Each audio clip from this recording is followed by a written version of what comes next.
And we are live. What's up, guys? Welcome to the Fresh Air Podcast, man. I got something special for you guys. We're going to be covering the debate between Kamala Harris and Donald Trump. I got Sheikh Suleiman in here, a great debater. We're going to analyze this thing. Let's get into it, guys. Let's go!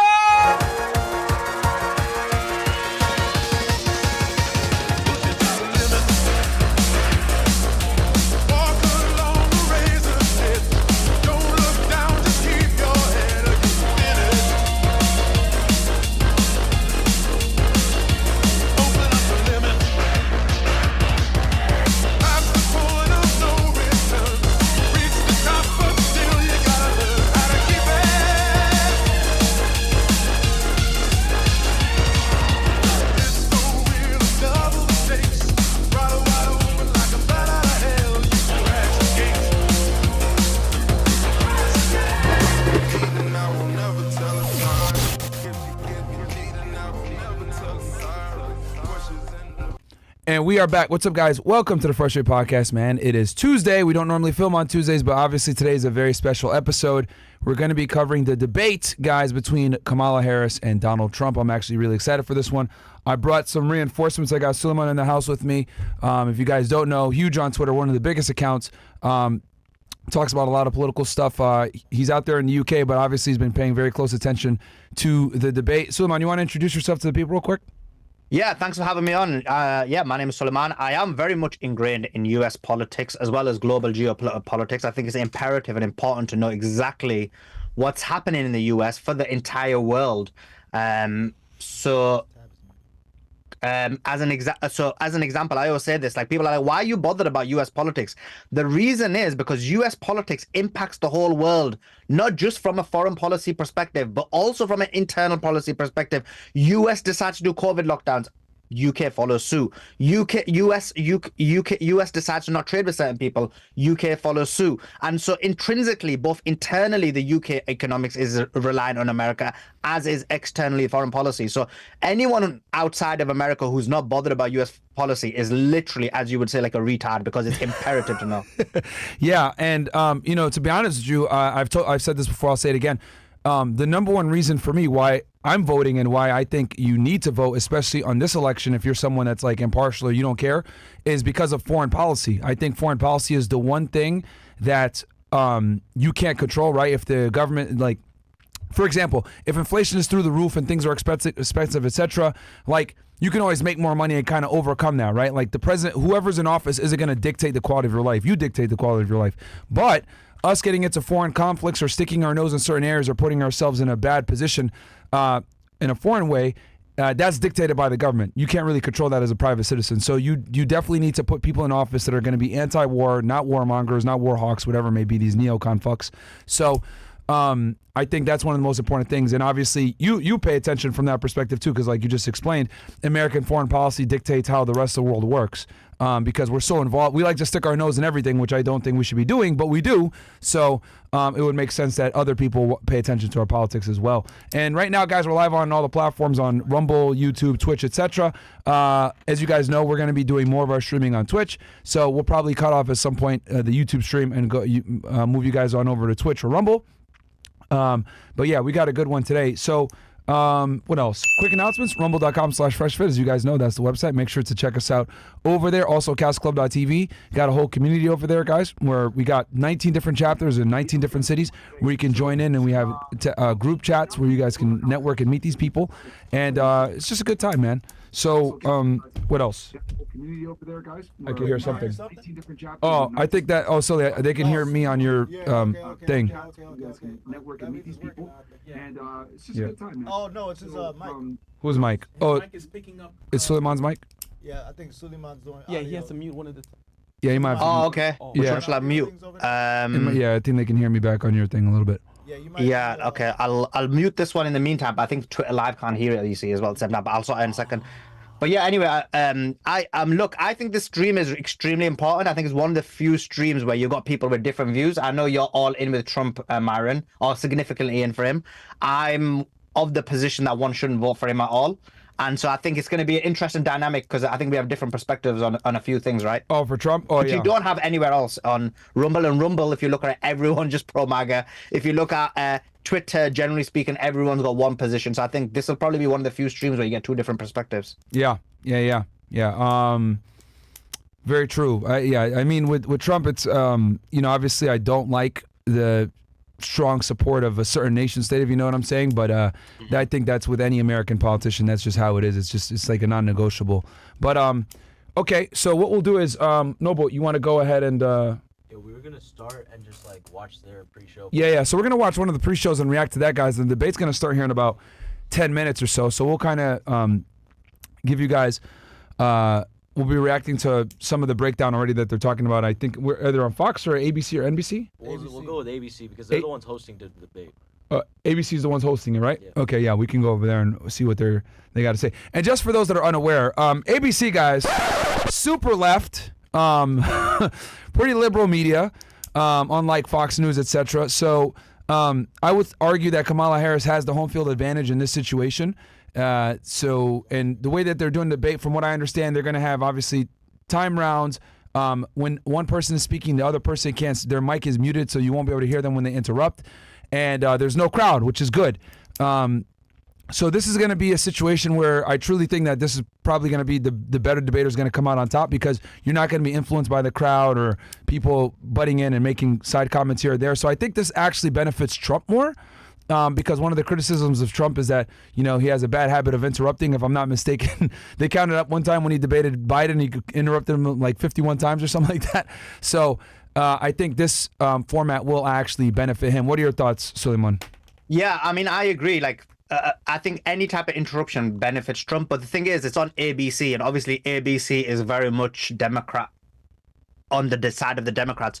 So obviously she's going to have an advantage from the type of questions that are asked, because obviously they're going to be very much Kamala, pro Kamala, and trying to basically put Trump on the back foot. Remember, Kamala Harris hasn't agreed to any debate on any of the right-wing channels. So again, you can see the perspective where literally Trump's like, you look, I'm willing. I remember, this is from somebody who thinks you shouldn't vote for Trump. But like, Trump is showing that, look, I'm willing to go any place, anytime, anywhere to debate you, and this is a prime example where they're basically debating on ABC, a Democrat-friendly channel, as opposed to Fox. And Kamala, as far as I know, has up to now refused to debate on Fox. Yeah, and Kamala has also refused to go on adversarial news stations as well for an interview. She did, I think it was CNN, which, that was a very soft-pitch interview, and she did it with Tim Waltz right there beside her. So, she's here's the thing, and I'll say this kind of to give everyone kind of a quick little perspective on what's going on. So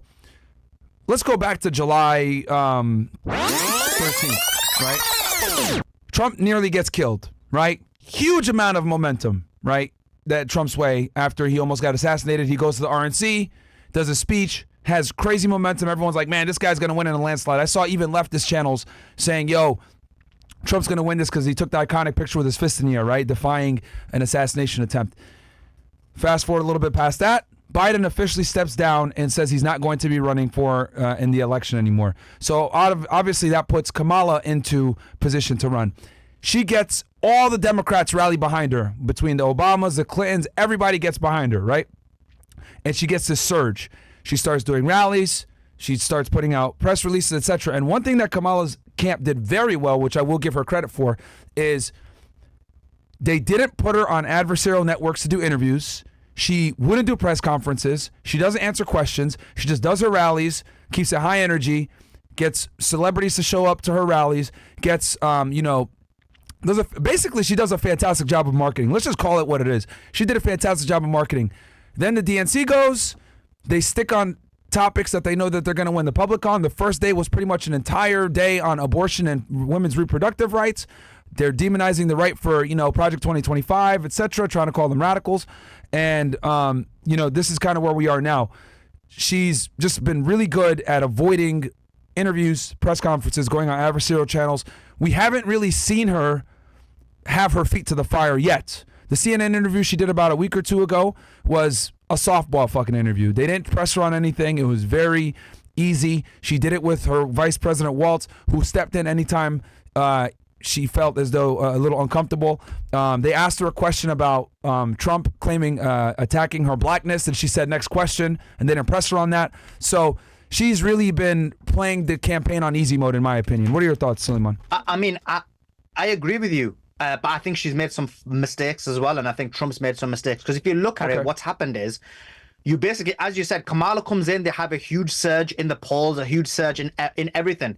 And that's before and Trump has the assassination attempt. He tells his team not to focus on the assassination attempt. They kind of redirect. He goes with this whole idea of we're going to bring America together. And it's a very failed campaign directive. And so you see his numbers dwindle and you see Kamala's explode, both in terms of her coming on, both in terms of, as you said, the way her campaign was ran. She was really doing well on TikTok and various other mediums with these little TikTok shorts. And then what happened was she made mistakes as well, because as you're right that she tried to stay away from the media, but that only works to a point. Yeah. And you can see now that's having a negative impact on the polls. In a number of the polls, Trump is ahead. Now, I don't accept Polymarket because we know it's like Peter Thiel control, but there's other ones that are still showing Trump ahead, although there is one showing her ahead. I think this debate is monumental, because if she manages to do well on this debate or do better than Trump, it's going to monumentally impact the election. Yeah, I agree with you that you can only run from not doing adversarial interviews for so long, right? She was able to kind of coast on it for a while, but now the debate is kind of coming. She's going to have to put her feet to the fire, so it's going to be interesting. So on one end, it's good for her because no one really knows what her game plan is because we haven't seen her speak to adversarial media.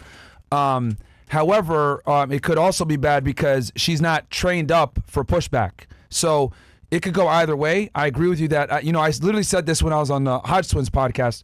I said, because they asked me, hey, if they were to have the election now, who do you think would win?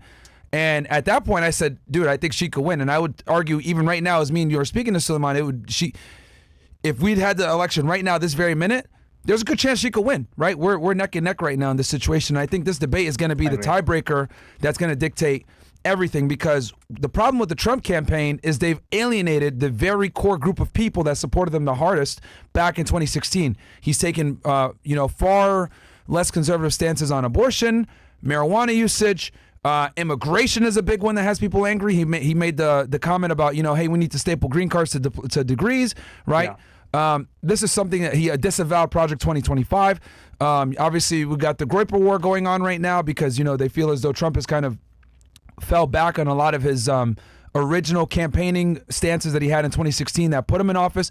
I mean, I kind of see their perspective. I mean, he's essentially become the politician he ran against in 2016 when he came in originally and he said, we're going to drain the swamp, we're going to get rid of the deep state, we're going to make America great again, etc. People really believed in that. And now he sounds like a politician, right? Crazy enough, he actually sounds like a real politician nowadays, more polished, etc. But that's precisely what the people don't want, because they wanted that raw, crass Donald Trump, from 2016. What are your thoughts, Suleiman? You've just made a very, very strong argument of why people should not vote for Trump, right? Because literally you've got a scenario where based on everything you've said, and I completely agree with what you said, why would you vote for Trump? Now, if you make the argument a lesser of two evils, he's going to be slightly better. The problem with that is you're accepting that this is what American politics is going to be forever. And you're basically giving up your sovereignty. You're giving up, this is what your podcast's about, isn't it? Being an alpha male, having your own autonomy, having your own decision making. You're literally saying, I'm willing to be basically a slave to the establishment because Trump had to sell out and we still voted for him. I think that's why it's important that actually you withhold your vote and you impact the election to say that actually you alienated the GOP, the Republicans, the Conservatives, and all of the man of the mirrors that you said. And that is not going to work. You will lose the election if you do it. And if you do that, you will then get a candidate in the next election who will stand for the people, who will stand for all of those rights you said. If you are willing to sell all of that out right now in this election, you're basically going to have this forever. Give up conservatism. It's going to be a literal liberal. GOP and the Democrats are going to be essentially liberals, and it's going to be highly problematic. It'll be a foreign nation that controls the U.S. Many of the issues that we believe are intrinsically problematic for the U.S. is going to continue to be there forever. So I am a big. I think you give to add to yours. I wasn't trying to. I know. No, it's cool. Trump, but just to use what you said and say that, look, this is important, that why I think people shouldn't vote for Trump. Yeah, and I definitely see your perspective. Like, if you're a Trump supporter, well, he's kind of went back on a lot of the things that he, campaigned on in 2016. My biggest thing, my biggest voting points for him are obviously the foreign policy. I think that he's going to keep us out of war versus Kamala if we go in. I mean, who was it that just recently endorsed her? Cheney, right? Dick Cheney, yeah. Dick Cheney, who's a fucking neocon war hawk, warmonger, right? The guy was one of the architects for the Iraqi war in 2003.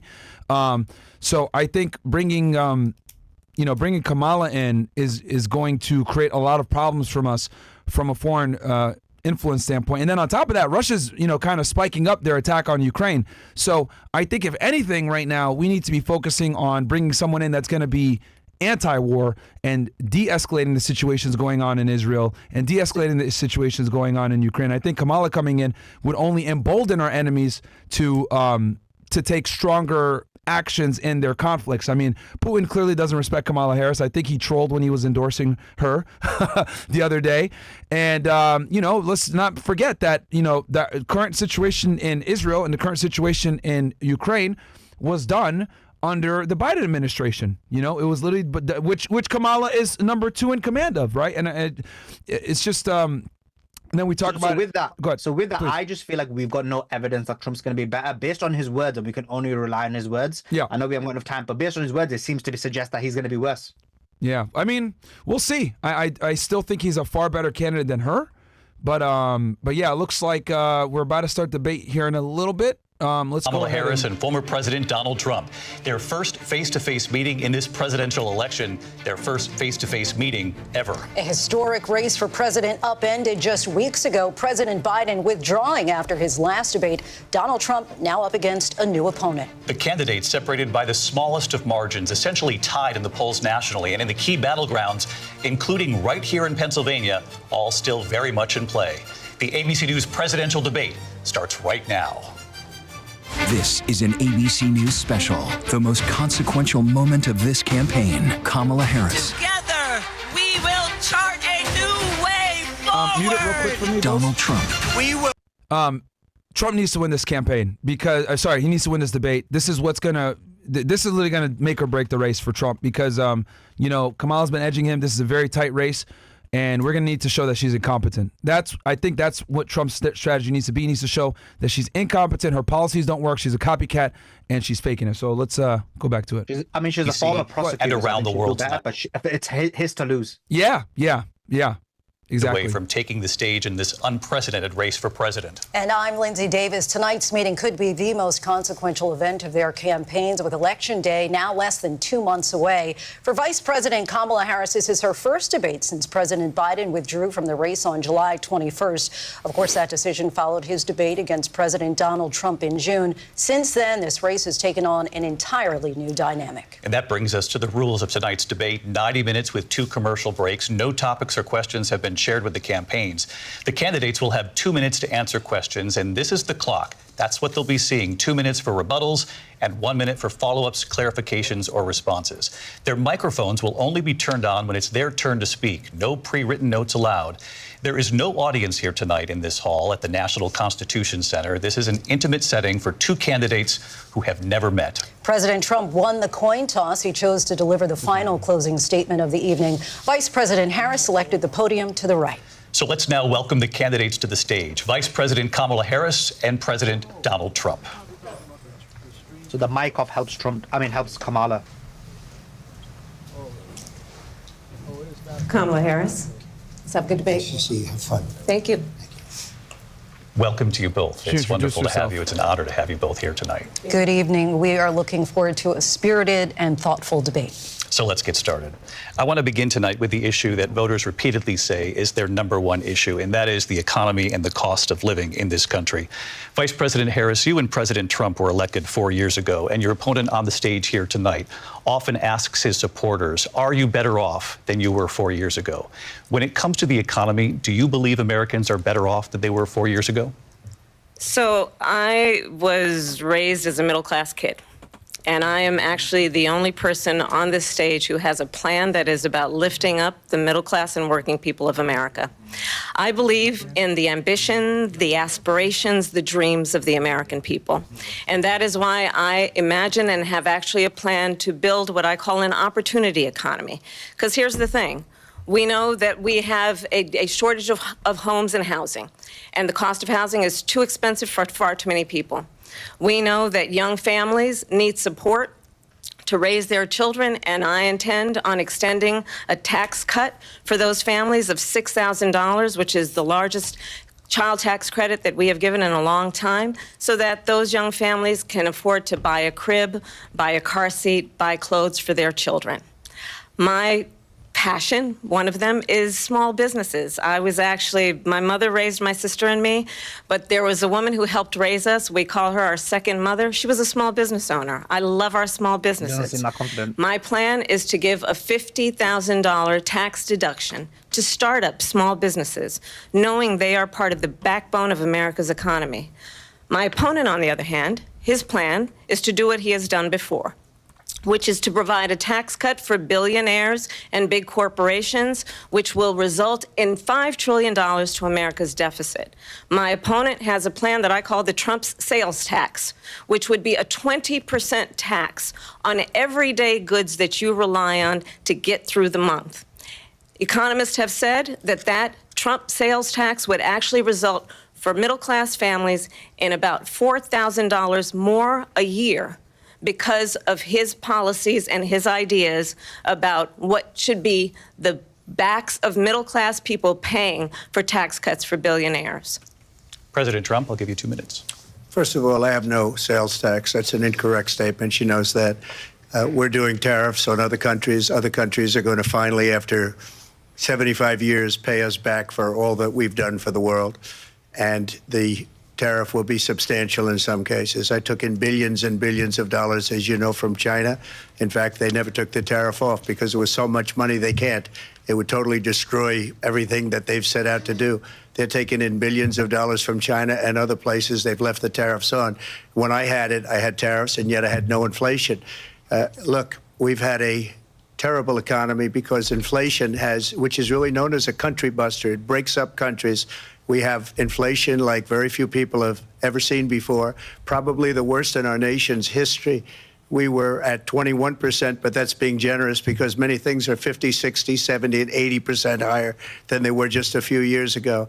This has been a disaster for people, for the middle class, but for every class.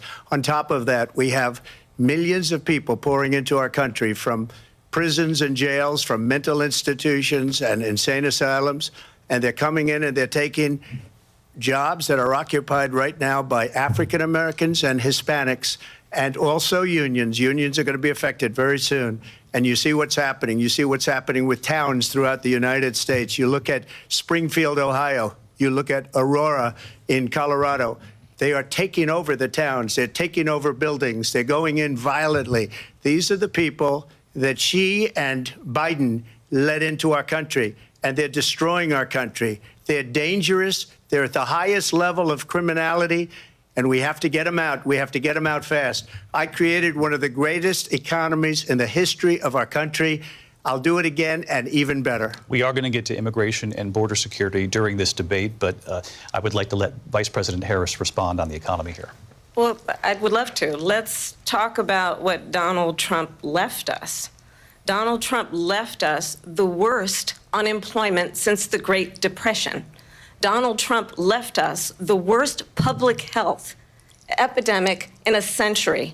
Donald Trump left us the worst attack on our democracy since the Civil War. And what we have done is clean up Donald Trump's mess. What we have done and what I intend to do is build on what we know are the aspirations and the hopes of the American people. But I'm going to tell you all, in this debate tonight, you're going to hear from the same old tired playbook, a bunch of lies, grievances, and name-calling. What you're going to hear tonight is a detailed and dangerous plan called Project 2025 that the former president intends on implementing if he were elected again. I believe very strongly that the American people want a president who understands the importance of bringing us together, knowing we have so much more in common than what separates us. And I pledge to you to be a president for all Americans. President Trump will give you a minute here to respond. Number one, I have nothing to do, as you know, and as she knows better than anyone, I have nothing to do with Project 2025. That's out there. I haven't read it. I don't want to read it purposely. I'm not going to read it. This was a group of people that got together. They came up with some ideas, I guess some good, some bad, but it makes no difference. I have nothing to do. Everybody knows I'm an open book. Everybody knows what I'm going to do. Cut taxes very substantially and create a great economy like I did before. We had the greatest economy. We got hit with a pandemic, and the pandemic was not since 1917, where 100 million people died, has there been anything like it. We did a phenomenal job with the pandemic. We handed them over a country where the economy and where the stock market was higher than it was before the pandemic came in. Nobody's ever seen anything like it. We made ventilators for the entire world. We got gowns, we got masks, we did things that nobody thought possible. And people give me credit for rebuilding the military. They give me credit for a lot of things, but not enough credit for the great job we did with the pandemic. But the only jobs they got were bounce back jobs. These were jobs bounce back, and it bounced back and it went to their benefit. But I was the one that created them. They know it, and so does everybody else. Vice President Harris, I'll let you respond. So Donald Trump has no plan for you. And when you look at his economic plan, it's all about tax breaks for the richest people. I am offering what I describe as an opportunity economy, and the best economists in our country, if not the world, have reviewed our relative plans for the future of America. What Goldman Sachs has said is that Donald Trump's plan would make the economy worse. Mine would strengthen the economy. What the Wharton School has said is Donald Trump's plan would actually explode the deficit. 16 Nobel laureates have described his economic plan as something that would increase inflation and by the middle of next year would invite a recession. You just have to look at where we are and where we stand on the issues. And I'd invite you to know that Donald Trump actually has no plan for you because he is more interested in defending himself than he is in looking out for you. That's just a soundbite. They gave her that to say.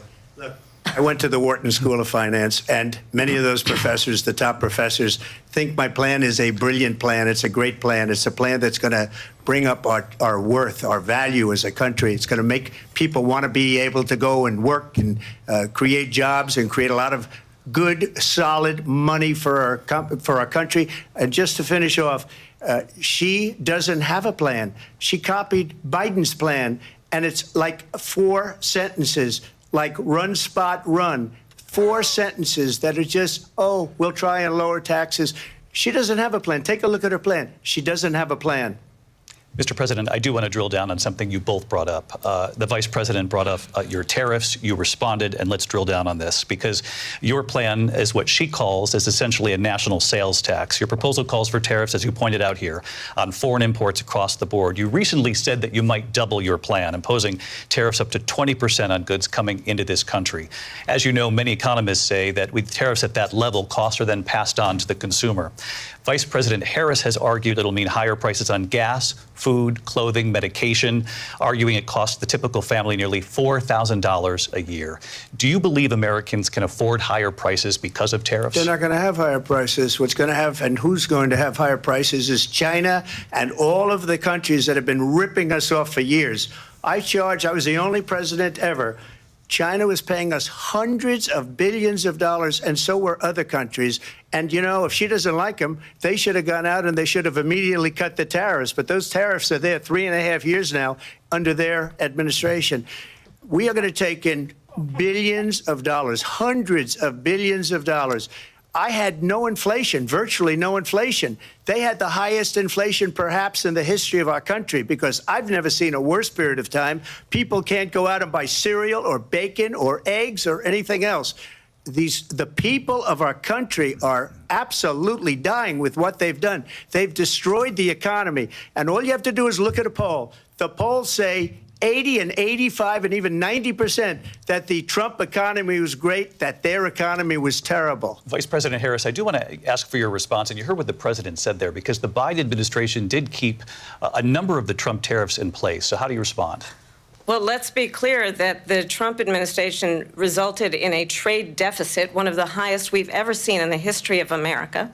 He invited trade wars. You want to talk about his deal with China? What he ended up doing is, under Donald Trump's presidency, he ended up selling American chips to China to help them improve and modernize their military, basically sold us out, when a policy about China should be in making sure the United States of America wins the competition for the 21st century, which means focusing on the details of what that requires, focusing on relationships with our allies, focusing on investing in American-based technology so that we win the race on AI, on quantum computing, focusing on what we need to do to support America's workforce so that we don't end up having on the short end of the stick in terms of workers' rights. But what Donald Trump did, let's talk about this, with COVID, is he actually thanked President Xi for what he did during COVID. Look at his tweet. Thank you, President Xi, exclamation point, when we know that Xi was responsible for lacking and not giving us transparency about the origins of COVID.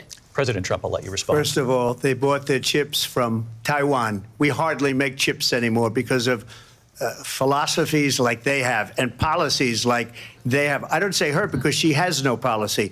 Everything that she believed 3 years ago and 4 years ago is out the window. She's going to my philosophy now. In fact, I was going to send her a MAGA hat. She's gone to my philosophy. But if she ever got elected, she'd change it. And it will be the end of our country. She's a Marxist. Everybody knows she's a Marxist. Her father's a Marxist professor in economics, and he taught her well. But when you look at what she's done to our country, and when you look at these millions and millions of people that are pouring into our country monthly, where it's, I believe, 21 million people, not the 15 that people say, and I think it's a lot higher than the 21. That's bigger than New York State pouring in. And just look at what they're doing to our country. They're criminals. Many of these people coming in are criminals. And that's bad for our economy, too. You know, you mentioned before, we'll talk about immigration later. Well, bad immigration is the worst thing that can happen to our economy. They have, and she has, destroyed our country with policy that's insane. Almost policy that you'd say they have to hate our country. President Trump, thank you. Lindsay? I want to turn to the issue of abortion. President Trump, you've often touted that you were able to kill Roe-V-Wade. Last year, you said that you were proud to be the most pro-life president in American history. Then last month, you said that your administration would be great for women and their reproductive rights. In your home state of Florida, you surprised many with regard to your 6-week abortion ban because you initially had said that it was too short. And you said, quote, I'm going to be voting that we need more than 6 weeks. But then the very next day, you reversed course and said you would vote to support the 6-week ban. Vice President Harris says that women shouldn't trust you on the issue of abortion because you've changed your position so many times. Therefore, why should they trust you? Well, the reason I'm doing that vote is because the plan is, as you know, the vote is, they have abortion in the 9th month. They even have, and you can look at the governor of West Virginia, the previous governor of West Virginia, not the current governor, is doing an excellent job. But the governor before, he said the baby will be born and we will decide what to do with the baby. In other words, we'll execute the baby. And that's why I did that, because that predominates, because they're radical. The Democrats are radical in that. And her vice presidential pick, which I think was a horrible pick, by the way, for our country, because he is really out of it. But her vice presidential pick says abortion in the 9th month is absolutely fine. He also says execution after birth. It's an execution, no longer abortion, because the baby is born, is okay. And that's not okay with me, hence the vote. But what I did is something for 52 years. They've been trying to get Roe-V-Wade into the states. And through the genius and heart and strength of 6 Supreme Court justices, we were able to do that. Now, I believe in the exceptions for rape, incest, and life of the mother. I believe strongly in it. Ronald Reagan did also. 85% of Republicans do. Exceptions. Very important. But we were able to get it, and now states are voting on it. And for the first time, you're going to see, look, this is an issue that's torn our country apart for 52 years. Every legal scholar, every Democrat, every Republican, liberal, conservative, they all wanted this issue to be brought back to the states where the people could vote. And that's what happened. Now, Ohio, the vote was somewhat liberal. Kansas, the vote was somewhat liberal, much more liberal than people would have thought. But each individual state is voting. It's the vote of the people now. It's not tied up in the federal government. I did a great service in doing it. It took courage to do it. And the Supreme Court had great courage in doing it. And I give tremendous credit to those 6 justices. There is no state in this country where it is legal to kill a baby after it's born. Madam Vice President, I want to get your response to you have to get that in there. Well, as I said, you're going to hear a bunch of lies, and that's not actually a surprising fact. Let's understand how we got here. Donald Trump hand-selected 3 members of the United States Supreme Court with the intention that they would undo the protections of Roe-V-Wade.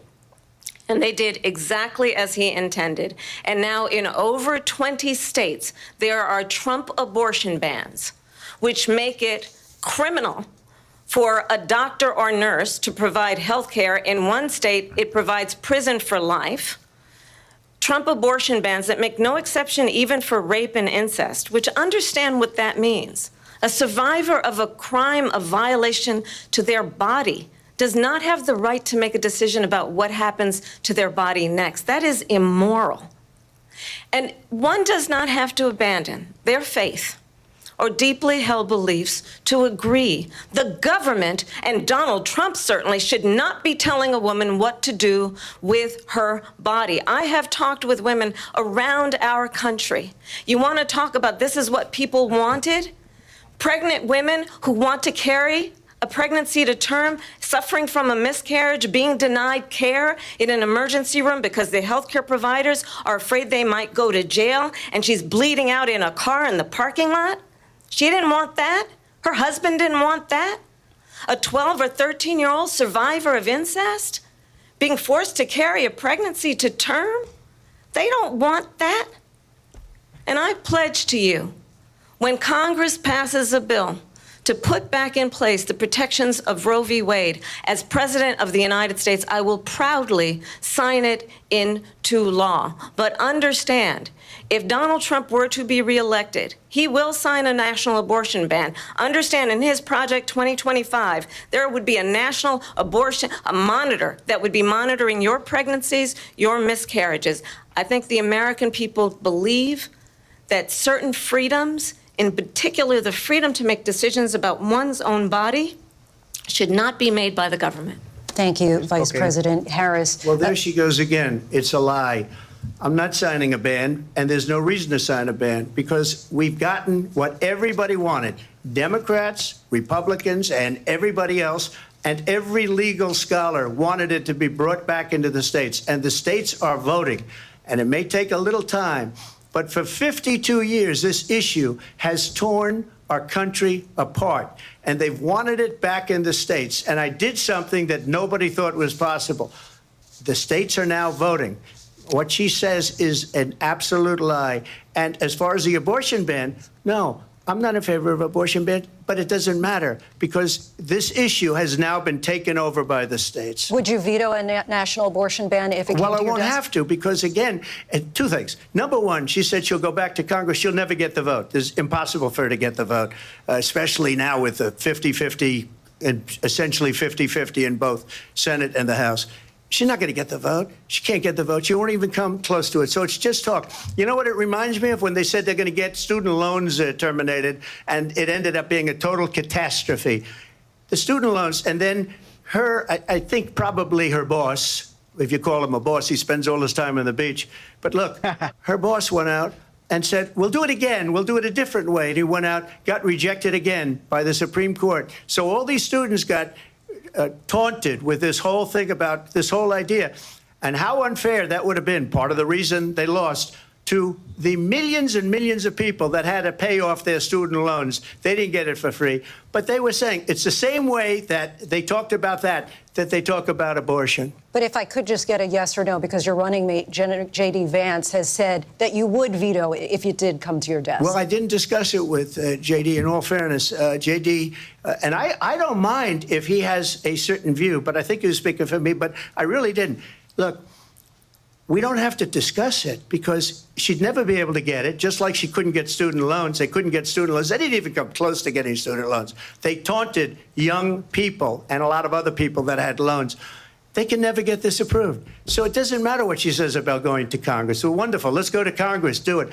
But the fact is that for years, they wanted to get it out of Congress and out of the federal government. And we did something that everybody said couldn't be done. And now you have a vote of the people on abortion.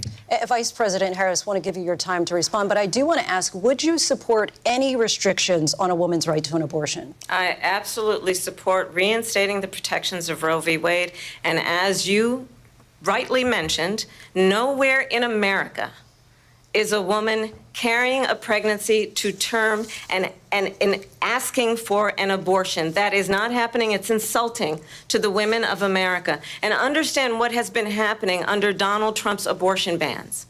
Couples who pray and dream of having a family are being denied IVF treatments. What is happening in our country? Working people, working women who are working 1 or 2 jobs, who can barely afford childcare as it is, have to travel to another state to get on a plane sitting next to strangers to go and get the health care she needs. Barely can afford to do it, and what you are putting her through is unconscionable.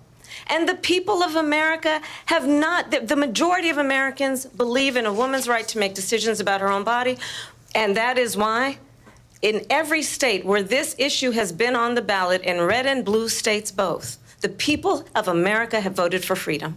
Vice President Harris, Excuse me, I have to respond. Another lie. It's another lie. I have been a leader on IVF, which is fertilization. The IVF, I have been a leader. In fact, when they got a very negative decision on IVF from the Alabama courts, I saw the people of Alabama and the legislature 2 days later voted it in. I've been a leader on it. They know that, and everybody else knows it. I have been a leader on fertilization, IVF. And the other thing, you should ask, will she allow abortion in the 8th month, 9th month, 7th month? Come on. Okay, would you do that? Why don't you ask her that question? Why don't you answer the question? Would you because veto? Under Roe-V-Wade, answer the question, would you veto? You could do abortions in the 7th month, the 8th month, the 9th month, not true. and probably after birth. Just look at the governor, former governor of Virginia.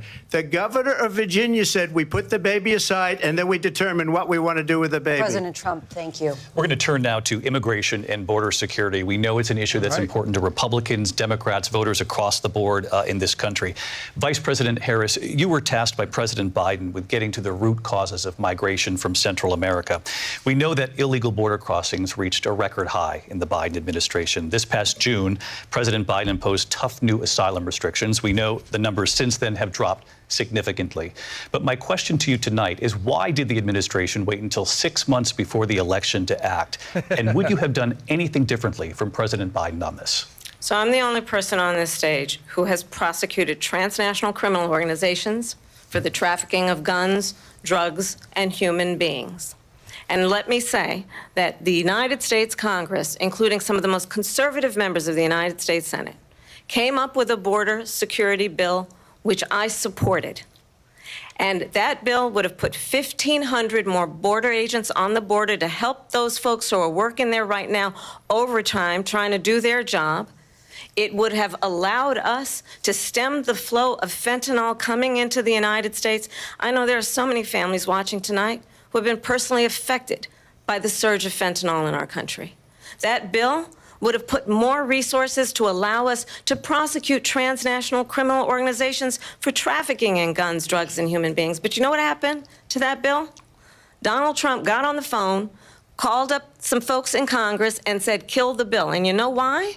Because he'd prefer to run on a problem instead of fixing a problem.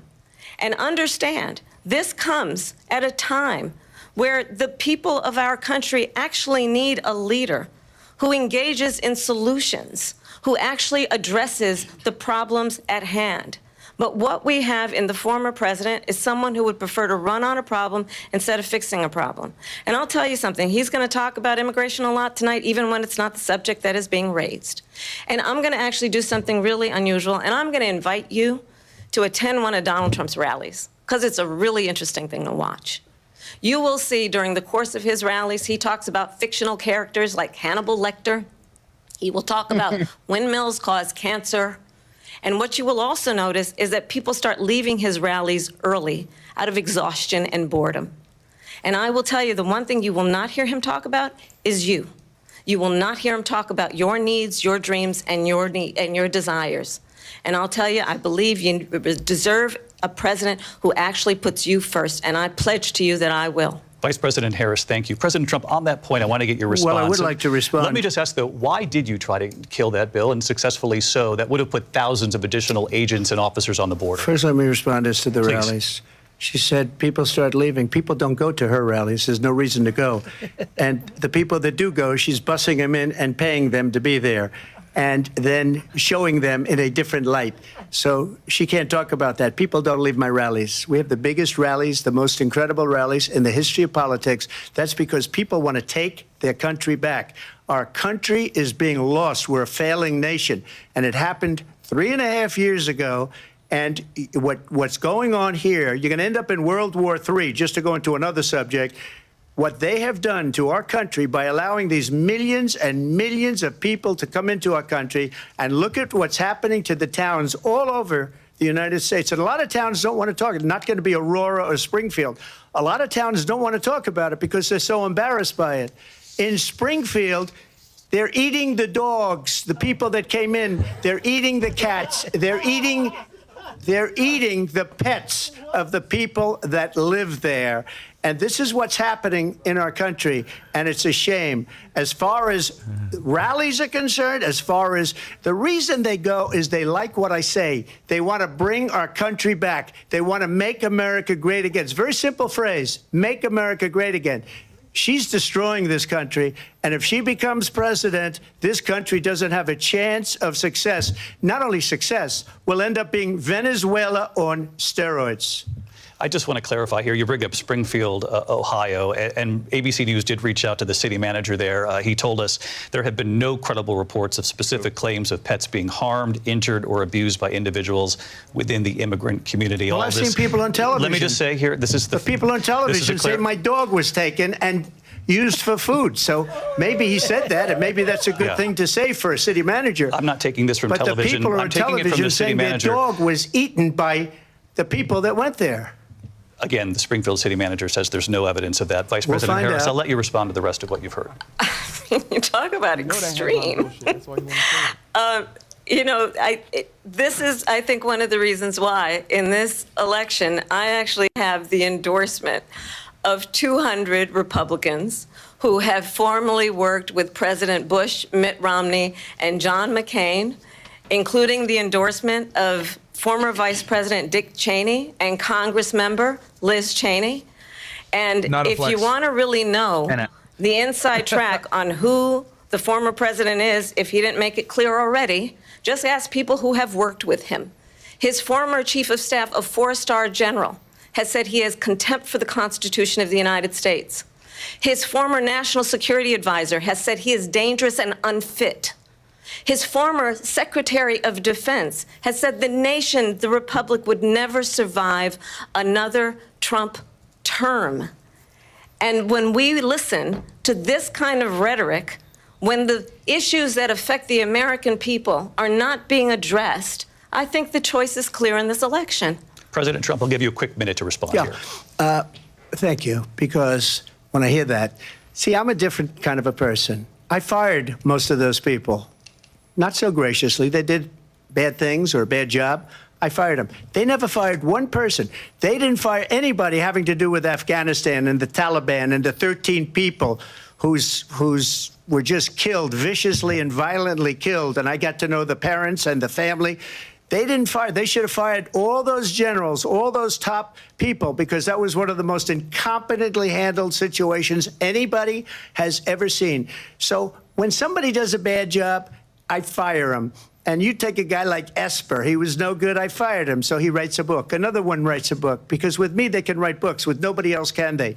But they have done such a poor job, and they never fire anybody. Look at the economy. Look at the inflation. They didn't fire any of their economists. They have the same people. That's a good way not to have books written about you.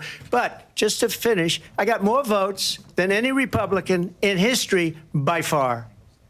In fact, I got more votes than any president, sitting president in history by far. Let me continue on immigration. It was what you wanted to talk about earlier, so let's get back to your deportation proposal that the vice president has reacted to as well. President Trump, you call this the largest domestic deportation operation in the history of our country. You say you would use the National Guard. You say if things get out of control, you'd have no problem using the U.S. military. Police, yes. You also said you would use local police. How would you deport 11 million undocumented immigrants? I know you believe that number is much higher. Take us through this. What does this look like? Will authorities be going door to door in this country? Yeah, it is much higher because of them. They allowed criminals, many millions of criminals. They allowed terrorists. They allowed common street criminals. They allowed people to come in, drug dealers, to come into our country. And they're now in the United States and told by their countries like Venezuela, don't ever come back or we're going to kill you. Do you know that crime in Venezuela and crime in countries all over the world is way down? You know why? Because they've taken their criminals off the street and they've given them to her to put into our country. And this will be one of the greatest mistakes in history for them to allow. And I think they probably did it because they think they're going to get votes, but it's not worth it because they're destroying the fabric of our country by what they've done. There's never been anything done like this at all. They've destroyed the fabric of our country. Millions of people let in, and all over the world, crime is down all over the world except here. Crime here is up and through the roof. Despite their fraudulent statements that they made, crime in this country is through the roof. And we have a new form of crime. It's called migrant crime. And it's happening at levels that nobody thought possible. President Trump, as you know, the FBI says overall violent crime is actually coming down in this country. But Vice President Harris, the FBI they were defrauding statements. They didn't include the worst cities. They didn't include the cities with the worst crime. It was a fraud. Just like their number of 818,000 jobs that they said they created turned out to be a fraud. President Trump, thank you. I'll let you respond, Vice President Harris. Well, I think this is so rich. Coming from someone who has been prosecuted for national security crimes, economic crimes, election interference, has been found liable for sexual assault, and his next big court appearance is in November at his own criminal sentencing. And let's be clear where each person stands on the issue of what is important about respect for the rule of law and respect for law enforcement.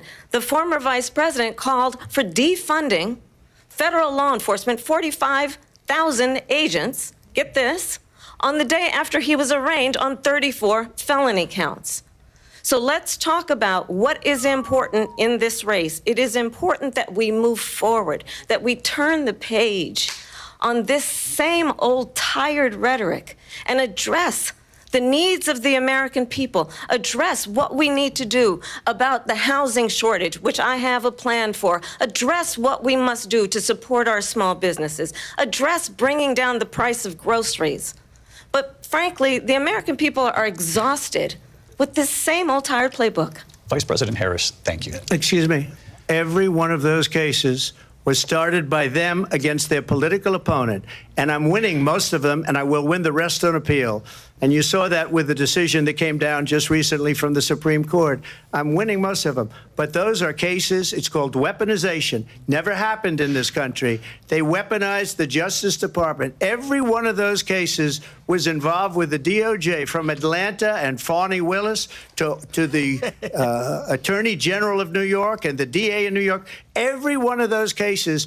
And then they say, oh, he's a criminal. They're the ones that made them go after me. By the way, Joe Biden was found essentially guilty on the documents case. And what happened in my documents case? They said, oh, that's the toughest of them all. A complete and total victory. 2 months ago, it was thrown out.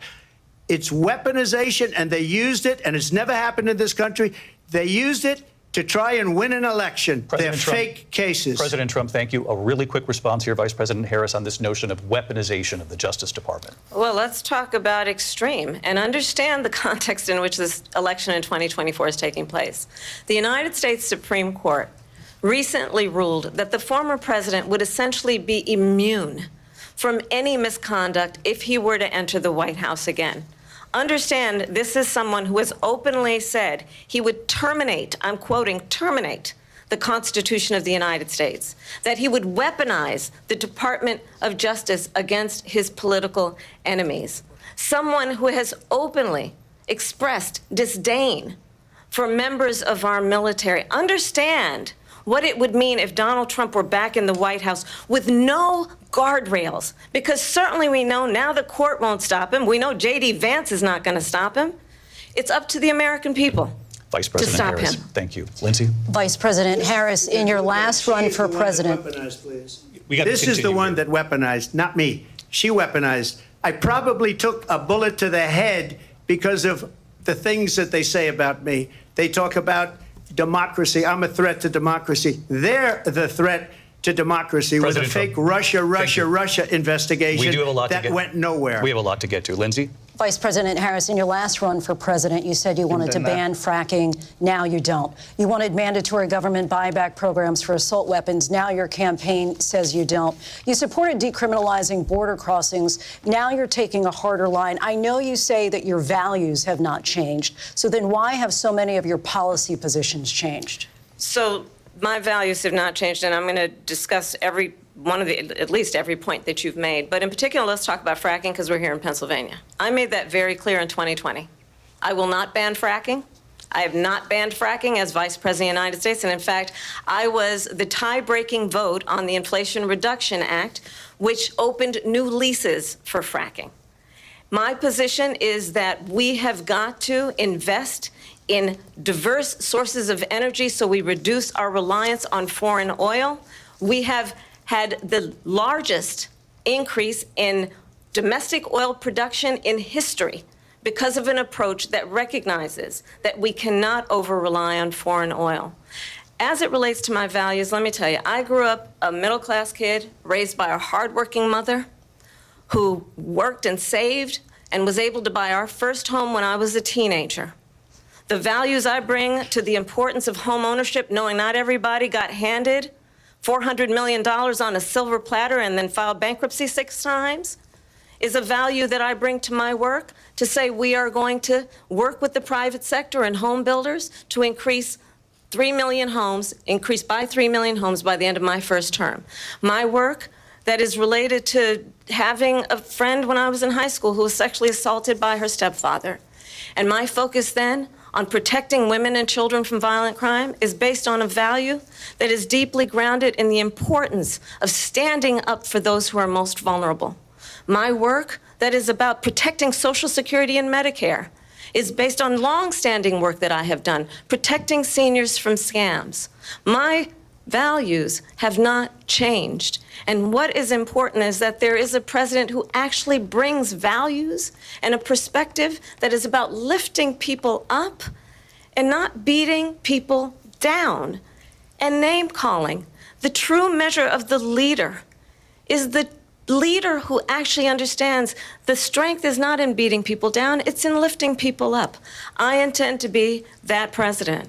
President Trump, your response? First of all, I wasn't given $400 million. I wish I was. My father was a Brooklyn builder, Brooklyn, Queens, and a great father, and I learned a lot from him. But I was given a fraction of that, a tiny fraction, and I built it into many, many billions of dollars, many, many billions. And when people see it, they are even surprised. So we don't have to talk about that. Fracking, she's been against it for 12 years. Defund the police, she's been against that forever. She gave all that stuff up very wrongly, very horribly, and everybody's laughing at it, okay? They're all laughing at it. She gave up at least 12 and probably 14 or 15 different policies. Like, she was big on defund the police. In Minnesota, she went out, wait a minute, I'm talking now, if you don't mind, please. Does that sound familiar? She went out in Minnesota and wanted to let criminals that killed people, that burned down Minneapolis, she went out and raised money to get them out of jail. She did things that nobody would ever think of. Now she wants to do transgender operations on illegal aliens that are in prison. This is a radical left liberal that would do this. She wants to confiscate your guns, and she will never allow fracking in Pennsylvania. If she won the election, fracking in Pennsylvania will end on day one. Just to finish, one thing so important in my opinion. So I got the oil business going like nobody has ever done before. When they took over, they got rid of it, started getting rid of it, and the prices were going up the roof. They immediately let these guys go to where they were. I would have been 5 times, 4 times, 5 times higher, because you're talking about 3.5 years ago. They got it up to where I was because they had no choice, because the prices of energy were quadrupling and doubling. You saw what happened to gasoline. So they said, let's go back to Trump.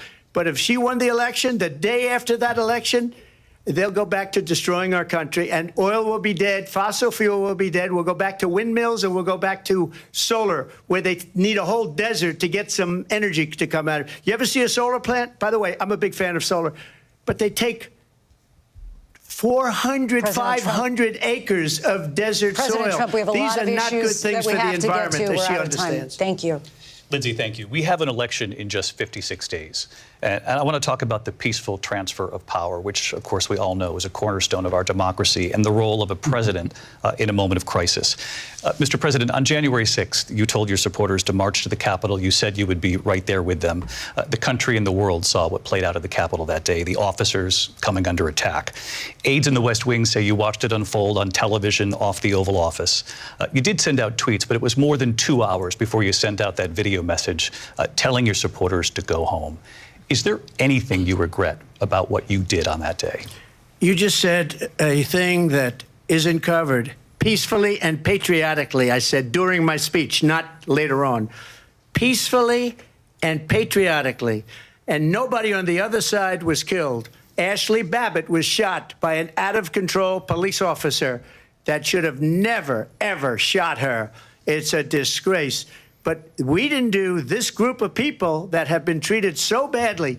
I ask, what about all the people that are pouring into our country and killing people that she allowed to pour in? She was the border czar, remember that. She was the border czar. She doesn't want to be called the border czar because she's embarrassed by the border. In fact, she said at the beginning, oh, I'm surprised you're not talking about the border yet. That's because she knows what a bad job they've done.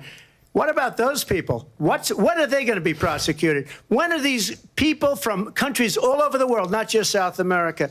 They're coming in from all over the world, David, all over the world.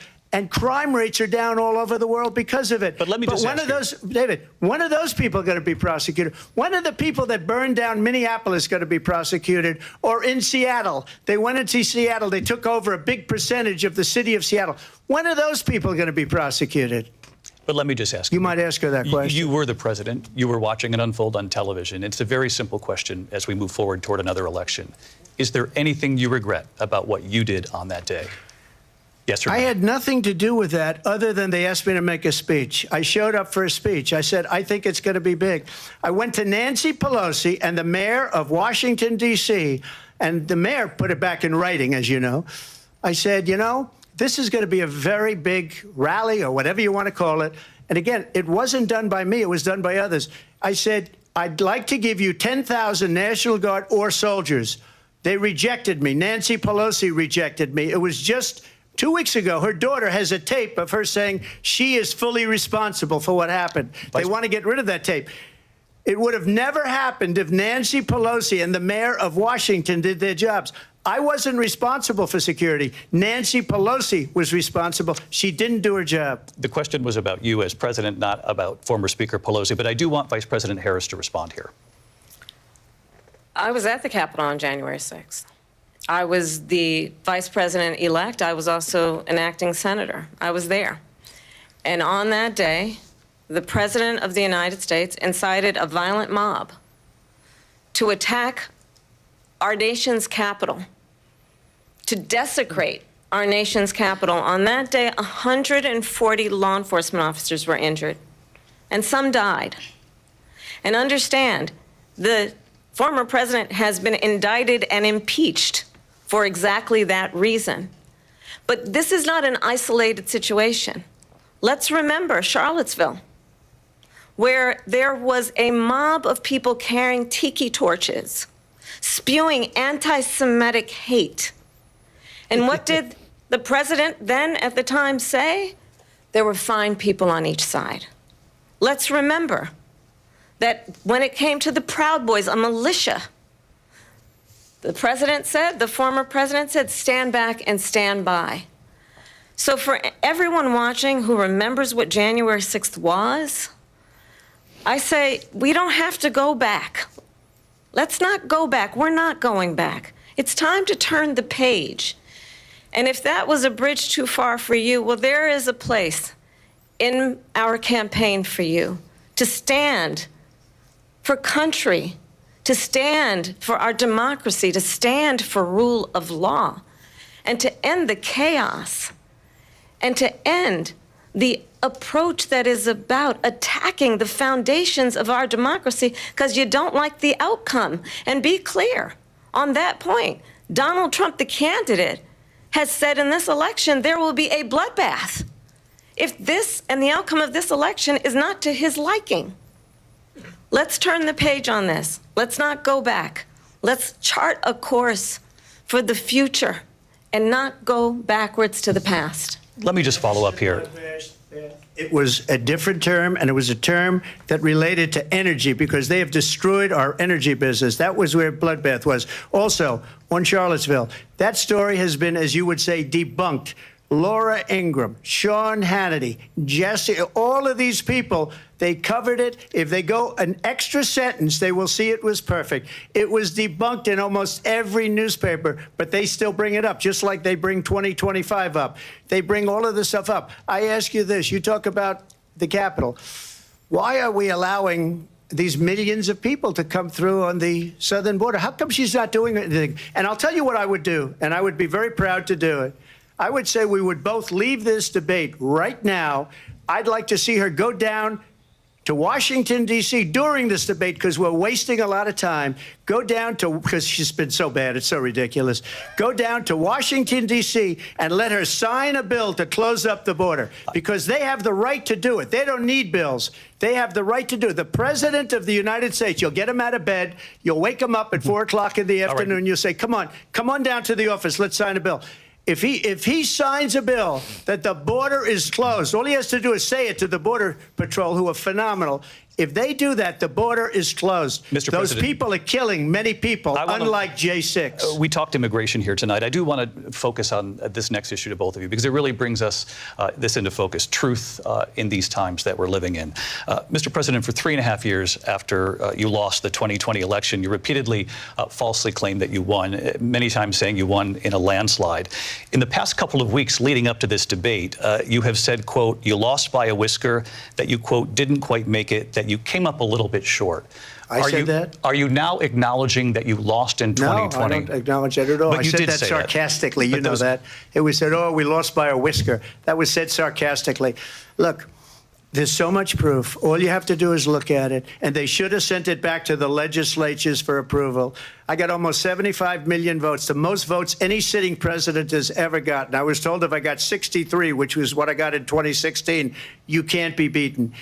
The election, people should never be thinking about an election as fraudulent. We need two things. We need walls, and we have to have it. We have to have borders, and we have to have good elections. Our elections are bad. And a lot of these illegal immigrants coming in, they're trying to get them to vote. They can't even speak English. They don't even know what country they're in practically. And these people are trying to get them to vote. And that's why they're allowing them to come into our country. I did watch all of these pieces of video. I didn't detect the sarcasm, lost by a whisker. We didn't quite make it. And we should just point out here as clarification, and you know this, you and your allies, 60 cases in front of many judges, many of them Republican. No judge looked at it. And said there was no we didn't have standing. Fraud.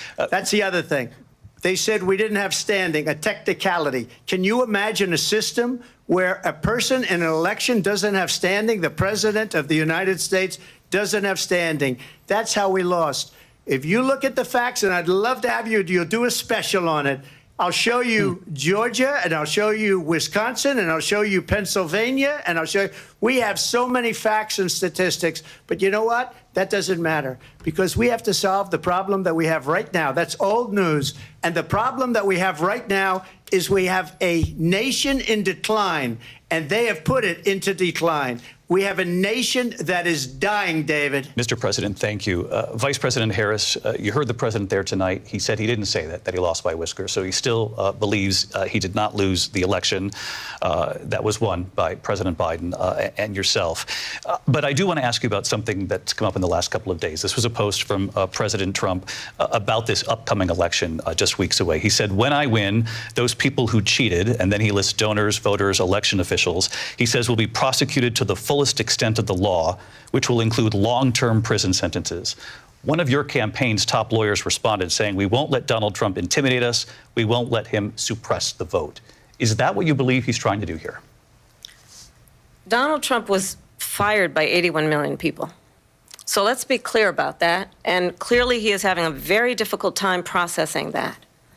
But we cannot afford to have a president of the United States who attempts, as he did in the past, to upend the will of the voters in a free and fair election. And I'm going to tell you that I have traveled the world as Vice President of the United States, and world leaders are laughing at Donald Trump. I have talked with military leaders, some of whom worked with you, and they say you're a disgrace. And when you then talk in this way in a presidential debate and deny what over and over again are court cases you have lost because you did, in fact, lose that election, it leads one to believe that perhaps we do not have in the candidate to my right the temperament or the ability to not be confused about fact. That's deeply troubling, and the American people deserve better. I'll give you 1 minute to respond, Mr. President. Let me just say about world leaders. Viktor Orban, one of the most respected men, they call him a strong man. He's a tough person, smart, Prime Minister of Hungary. They said, why is the whole world blowing up? 3 years ago it wasn't. Why is it blowing up? He said, because you need Trump back as president. They were afraid of him. China was afraid, and I don't like to use the word afraid, but I'm just quoting him. China was afraid of him.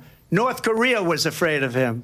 Look at what's going on with North Korea, by the way. He said Russia was afraid of him. I ended the Nord Stream 2 pipeline, and Biden put it back on day one, but he ended the XL pipeline.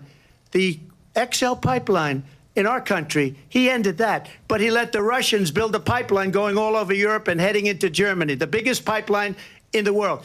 Look, Viktor Orban said it. He said the most respected, most feared person is Donald Trump. We had no problems when Trump was president, but when this weak, pathetic man that you saw at a debate just a few months ago, that if he weren't in that debate, he'd be running instead of her. She got no votes. He got 14 million votes. What you did, you talk about a threat to democracy. He got 14 million votes, and they threw him out of office. And you know what? I'll give you a little secret. He hates her. He can't stand her. But he got 14 million votes. They threw him out. She got 0 votes. And when she ran, she was the first one to leave because she failed. And now she's running. I don't understand it, but I'm okay with it because your time is I think we're going to do very well. We've got a lot more to get to. Turning now to the Israel-Hamas war and the hostages who are still being held, Americans among them. Vice President Harris, in December, you said, quote, Israel has a right to defend itself, but you added, quote, it matters how, saying international humanitarian law must be respected. Israel must do more to protect innocent civilians. You said that 9 months ago. Now an estimated 40,000 Palestinians are dead. Nearly 100 hostages remain. Just last week, Prime Minister Benjamin Netanyahu said there's not a deal in the making. President Biden has not been able to break through the stalemate. How would you do it?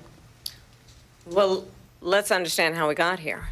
On October 7, Hamas, a terrorist organization, slaughtered 1,200 Israelis. Many of them young people who were simply attending a concert. Women were horribly raped. And so absolutely, I said then, I say now, Israel has a right to defend itself. We would. And how it does so matters.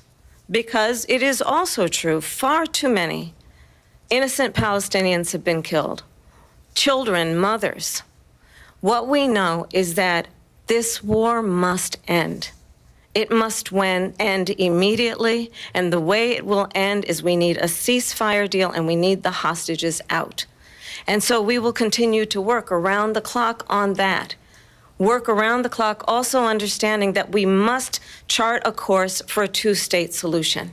And in that solution, there must be security for the Israeli people and Israel, and in equal measure for the Palestinians. But the one thing I will assure you always, I will always give Israel the ability to defend itself, in particular as it relates to Iran and any threat that Iran and its proxies pose to Israel. But we must have a two-state solution where we can rebuild Gaza, where the Palestinians have security, self-determination, and the dignity they so rightly deserve. President Trump, how would you negotiate with Netanyahu and also Hamas in order to get the hostages out and prevent the killing of more innocent civilians in Gaza? If I were president, it would have never started. If I were president, Russia would have never, ever, I know Putin very well, he would have never, and there was no threat of it either, by the way, for 4 years, have gone into Ukraine and killed millions of people when you add it up, far worse than people understand what's going on over there. But when she mentions about Israel, all of a sudden, she hates Israel. She wouldn't even meet with Netanyahu when he went to Congress to make a very important speech. She refused to be there because she was at a sorority party of hers. She wanted to go to the sorority party. She hates Israel. If she's president, I believe that Israel will not exist within 2 years from now. And I've been pretty good at predictions, and I hope I'm wrong about that one. She hates Israel. At the same time, in her own way, she hates the Arab population because the whole place is going to get blown up. Arabs, Jewish people, Israel. Israel will be gone. It would have never happened. Iran was broke under Donald Trump. Now Iran has $300 billion because they took off all the sanctions that I had. Iran had no money for Hamas or Hezbollah or any of the 28 different spheres of terror. And they are spheres of terror, horrible terror. They had no money. It was a big story, and you know it. You covered it very well, actually. They had no money for terror. They were broke. Now they're a rich nation. And now what they're doing is they're spreading that money around. Look at what's happening with the Houthis and Yemen. Look at what's going on in the Middle East. This would have never happened. I will get that settled and fast, and I'll get the war with Ukraine and Russia ended. If I'm president-elect, I'll get it done before even becoming president. Vice President Harris, he says you hate Israel. That's absolutely not true. I have my entire career and life supported Israel and the Israeli people. He knows that. He's trying to, again, divide and distract from the reality, which is it is very well known that Donald Trump is weak and wrong on national security and foreign policy. It is well known that he admires dictators, wants to be a dictator on day one, according to himself. It is well known that he said of Putin that he can do whatever the hell he wants and go into Ukraine. It is well known that he said when Russia went into Ukraine, it was brilliant. It is well known he exchanged love letters with Kim Jong-un. And it is absolutely well known that these dictators and autocrats are rooting for you to be president again because they're so clear. They can manipulate you with flattery and favors. And that is why so many military leaders who you have worked with have told me you are a disgrace. That is why we understand that we have to have a president who is not consistently weak and wrong on Vice national President security, Harris. including the importance of upholding and respecting in highest regard our military. Vice President Harris, thank you. They're the ones, and she's the one that caused it, that's weak on national security by allowing every nation last month for the year, 168 different countries sending people into our country. Their crime rates are way down. Putin endorsed her last week, said, I hope she wins. And I think he meant it because what he's gotten away with is absolutely incredible. It wouldn't have happened with me. The leaders of other countries think that they're weak and incompetent, and they are. They're grossly incompetent. And I just ask one question. Why does Biden go in and kill the Keystone Pipeline and approve the single biggest deal that Russia's ever made, Nord Stream 2, the biggest pipeline anywhere in the world going to Germany and all over Europe?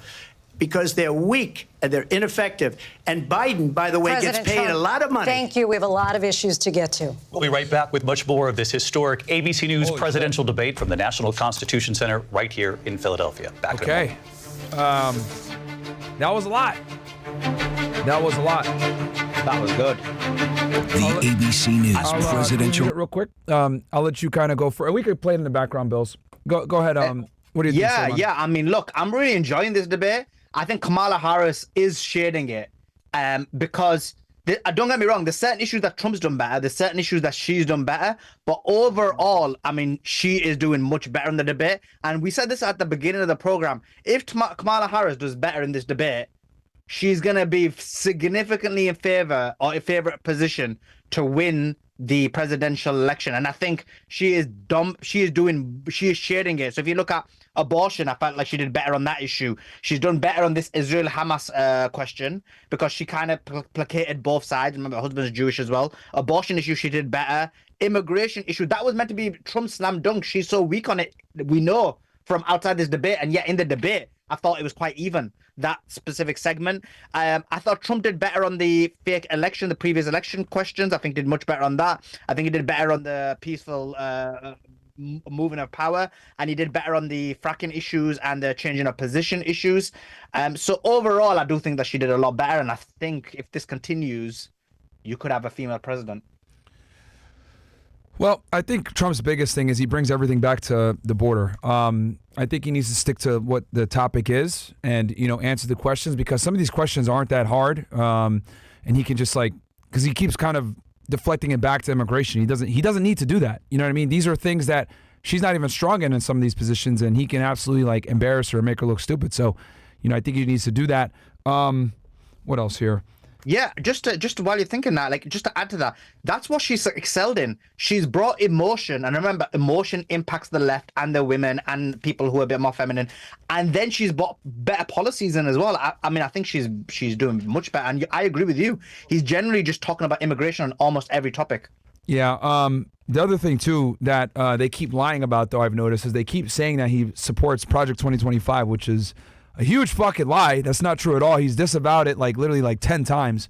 So I like Project 2025, but they're smart by bringing that up. Yeah, they keep bringing it up and saying that he supports it, which isn't true whatsoever. So, and then she'll go ahead and build her argument off of that. And then the reproductive rights thing that I thought was a little interesting was they keep trying to say that he's not pro-abortion. He actually is. He just delegated it to the states because he didn't want to deal with it anymore.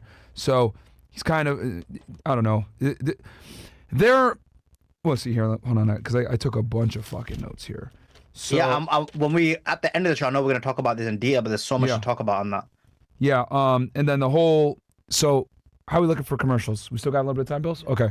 Yeah, you can see it. You can see it on the left. Oh, okay. Yeah, I can see it. The inflation thing, she was trying to say that he's going to cut taxes for the wealthy, blah, blah, blah, the typical Democrat talking point, and we're going to go ahead and help the middle class. And then Trump kind of said, no, I'm going to, increase tariffs, which will allow them to get more money. Then the whole abortion situation, which, I knew when they got into that's going to be something that's one of her strongest things, is the whole reproductive rights. That's one of the biggest things she's campaigning on, is reproductive rights. And, they keep saying, well, he supports Project 2025, and by him supporting Project 2025, he's not going to allow abortions. And they keep fucking saying this lie, which is not true. And then let's see here. And then obviously they brought up his criminal case, which I thought that was funny that she brought that up about his criminal cases, weaponizing the Department of Justice and border security. I wish he answered that question, though. When they asked him about him killing that bill, I wish he answered that, dude. Because he doesn't want to answer those. Because, again, this is the problem that Trump's got, and that's why I think she's doing a lot better. When she brings up Project 2025, when she brings up abortion, it puts him in a sticky situation, because he disavows it, he alienates the right, and the left think he's lying anyway. So it's a very smart strategy. Like, I would do the exact same thing. So on Project 2025, abortion, many of the topics you're talking about, he's losing his own base by his answers, and then he's losing the left as well. I'm telling you, like, I really think she's winning this debate. Yeah, it's definitely he needs to step it up for the second half. I don't know if I want to say she's winning. I would say it's pretty close between the two, but he should be smacking her. It's back. Yeah. I think for his strategy here is he needs to answer the questions, not necessarily bring everything back to immigration and the border, and just focus on like cooking her attack points. She's more detailed in all her answers. Even President, it has been the position of the Biden administration. Do me a favor, guys. Open up a tab on Twitch because we're going to be switching over to Twitch here at some point. So, guys, everybody on YouTube, do me a favor. Open up Twitch, and if you're on Rumble as well. But let's get back to it. Further into other countries. You have said you would solve this war in 24 hours. You said so just before the break tonight. How exactly would you do that? And I want to ask you a very simple question tonight. Do you want Ukraine to win this war? I want the war to stop. I want to save lives that are being people being killed by the millions. It's the millions. It's so much worse than the numbers that you're getting, which are fake numbers.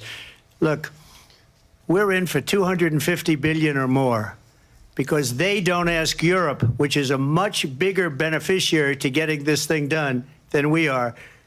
They're in for $150 billion less because Biden and you don't have the courage to ask Europe like I did with NATO. They paid billions and billions, hundreds of billions of dollars when I said, either you pay up or we're not going to protect you anymore. So that's maybe one of the reasons they don't like me as much as they like weak people.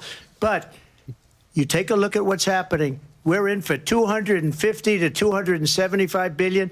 They're into 100 to 150. They should be forced to equalize. With that being said, I want to get the war settled. I know Zelensky very well, and I know Putin very well. I have a good relationship, and they respect your president, okay? They respect me. They don't respect Biden. How would you respect him? Why? For what reason? He hasn't even made a phone call in 2 years to Putin, hasn't spoken to anybody.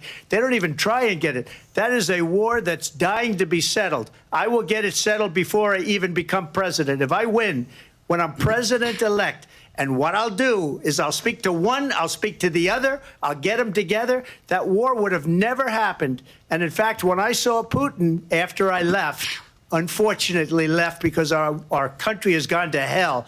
But after I left, when I saw him building up soldiers, he did it after I left. I said, oh, he must be negotiating. It must be a good, strong point of negotiation. Well, it wasn't, because Biden had no idea how to talk to him. He had no idea how to stop it. And now you have millions of people dead, and it's only getting worse, and it could lead to World War III. Don't kid yourself, David. We're playing with World War III, and we have a president that we don't even know if he's... Where is our president? We don't even know if he's a president. And just to clarify they threw him out of a campaign like a dog. We don't even know. Is he our president? But we have a president, Mr. President, that doesn't know he's alive. Your time is up. Just to clarify in the question. He is funnier, do you though, more believe it's in the entertaining. U.S. best interests for Ukraine to win this war, yes or no? I think it's the U.S. best interest to get this war finished and just get it done. All right. Negotiate a deal, because we have to stop all of these human lives from being destroyed. I want to take this to Vice President Harris. I want to get your thoughts on support for Ukraine in this moment, but also as Commander-in-Chief, if elected, how would you deal with Vladimir Putin, and would it be any different from what we're seeing from President Biden? Well, first of all, it's important to remind the former president you're not running against Joe Biden, you're running against me. I believe the reason that Donald Trump says that this war would be over within 24 hours is because he would just give it up. And that's not who we are as Americans. Let's understand what happened here. I actually met with Zelensky a few days before Russia invaded, tried through force to change territorial boundaries, to defy one of the most important international rules and norms, which is the importance of sovereignty and territorial integrity. And I met with President Zelensky. I shared with him American intelligence about how he could defend himself. Days later, I went to NATO's eastern flank, to Poland and Romania. And through the work that I and others did, we brought 50 countries together to support Ukraine in its righteous defense. And because of our support, because of the air defense, the ammunition, the artillery, the javelins, the Abrams tanks that we have provided, Ukraine stands as an independent and free country. If Donald Trump were president, Putin would be sitting in Kyiv right now. And understand what that would mean, because Putin's agenda is not just about Ukraine. Understand why the European allies and our NATO allies are so thankful that you are no longer president, and that we understand the importance of the greatest military alliance the world has ever known, which is NATO, and what we have done to preserve the ability of Zelensky and the Ukrainians to fight for their independence. Otherwise, Putin would be sitting in Kyiv with his eyes on the rest of Europe, starting with Poland. And why don't you tell the 800,000 Polish Americans right here in Pennsylvania how quickly you would give up for the sake of favor and what you think is a friendship with what is known to be a dictator who would eat you for lunch. Vice President Harris, thank you. We've heard from both of you on Ukraine tonight. Afghanistan came up in the last hour. I wanted her to respond to something you said earlier, and now, please, I'll give you a minute here. Putin would be sitting in Moscow, and he wouldn't have lost 300,000 men and women, but he would have been sitting in Moscow. Quiet, please. He would have been sitting in Moscow, much happier than he is right now. But eventually, you know, he's got a thing that other people don't have. He's got nuclear weapons. They don't ever talk about that. He's got nuclear weapons. Nobody ever thinks about that. And eventually, maybe he'll use them, and maybe he hasn't been that threatening.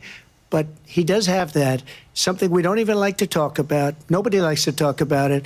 But just so you understand, they sent her to negotiate peace before this war started.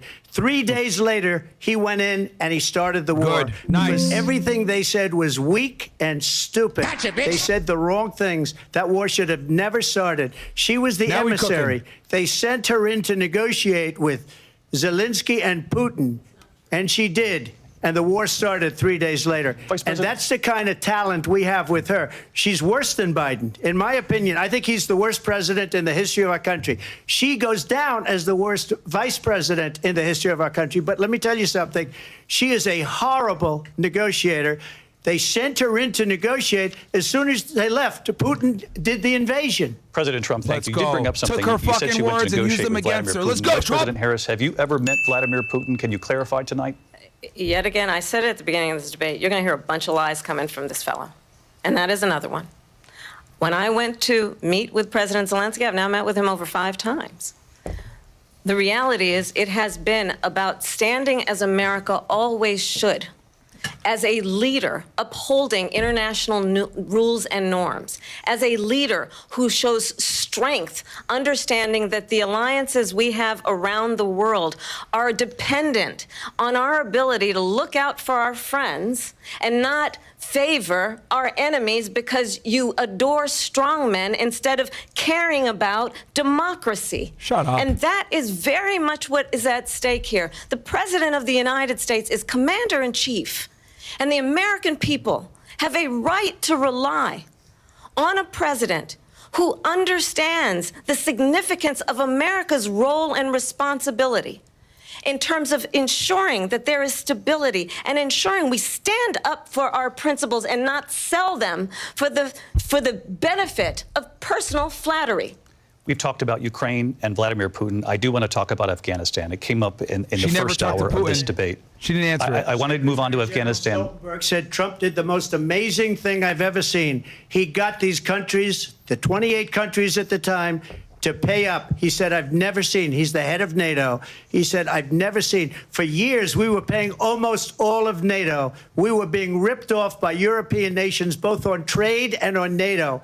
I got them to pay up by saying one of the statements you made before, if you don't pay, we're not going to protect you. President Otherwise, Trump. we would have never gotten it. He said it was one of the most incredible jobs that he's ever seen done. Thank you. I want to turn to Afghanistan. It came up in the first hour Guys, of the open a debate, tab, and we Twitch witnessed tab. a poignant moment today on Capitol Hill, honoring the soldiers who died in the chaotic withdrawal from Everybody on Afghanistan. YouTube, I do want to open up a ask Twitch the tab. Vice President, do you believe you bear any responsibility in the way that withdrawal played And out? give some subs, please. Well, I will tell you, I agreed with President Biden's decision to pull out of Afghanistan. 4 presidents said they would, and Joe Biden did. And as a result, America's taxpayers are not paying the $300 million a day we were paying for that endless war. And as of today, there is not one member of the United States military who is in active duty in a combat zone in any war zone around the world, the first time this century. But let's understand how we got to where we are. Donald Trump, when he was president, negotiated one of the weakest deals you can imagine. He calls himself a deal maker. Even his national security advisor said it was a weak, terrible deal. And here's how it went down.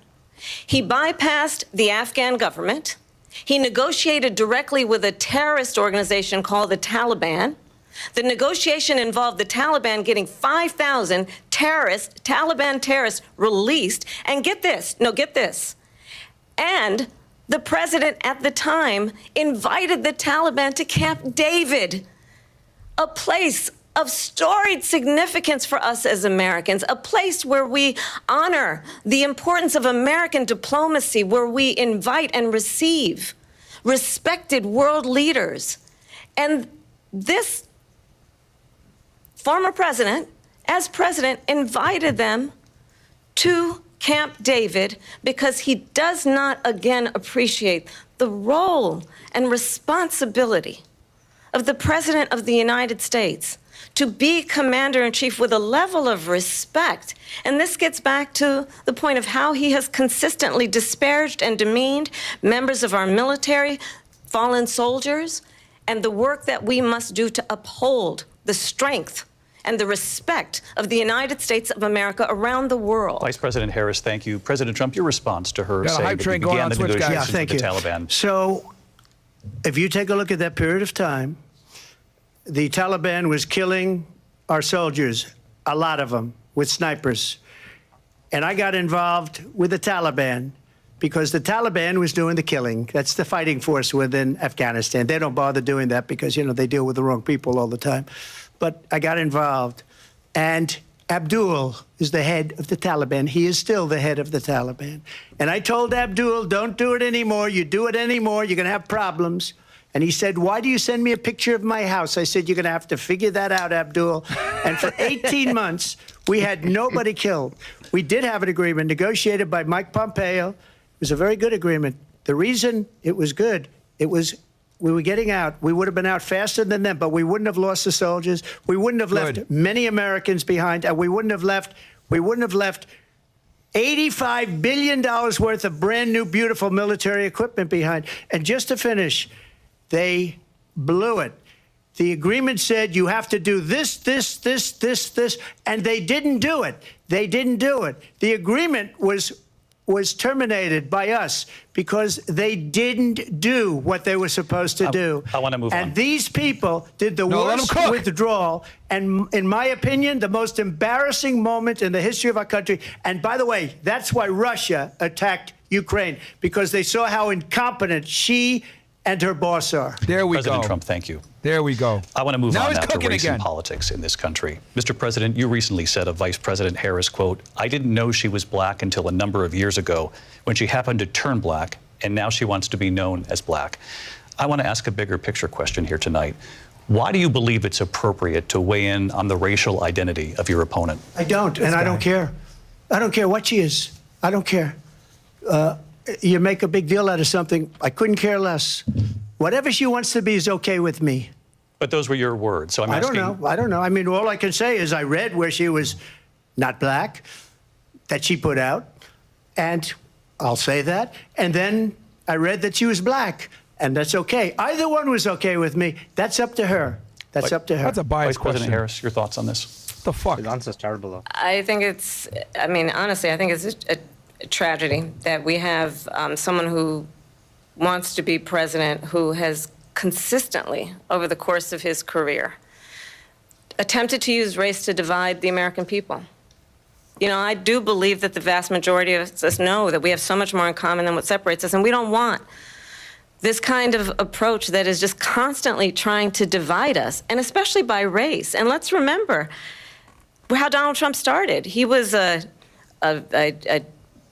land, he owned buildings, and he was investigated because he refused to rent property to black families. Let's remember, this is the same individual who took out a full-page ad in the New York Times calling for the execution of 5 young black and Latino boys who were innocent, the Central Park 5. Took out a full-page ad calling for their execution. This is the same individual who spread birther lies about the first black president of the United States. And I think the American people want better than that, want better than this, want someone who understands, as I do, I travel our country. We see in each other a friend. We see in each other a neighbor. We don't want a leader who is constantly trying to have Americans point their fingers at each other.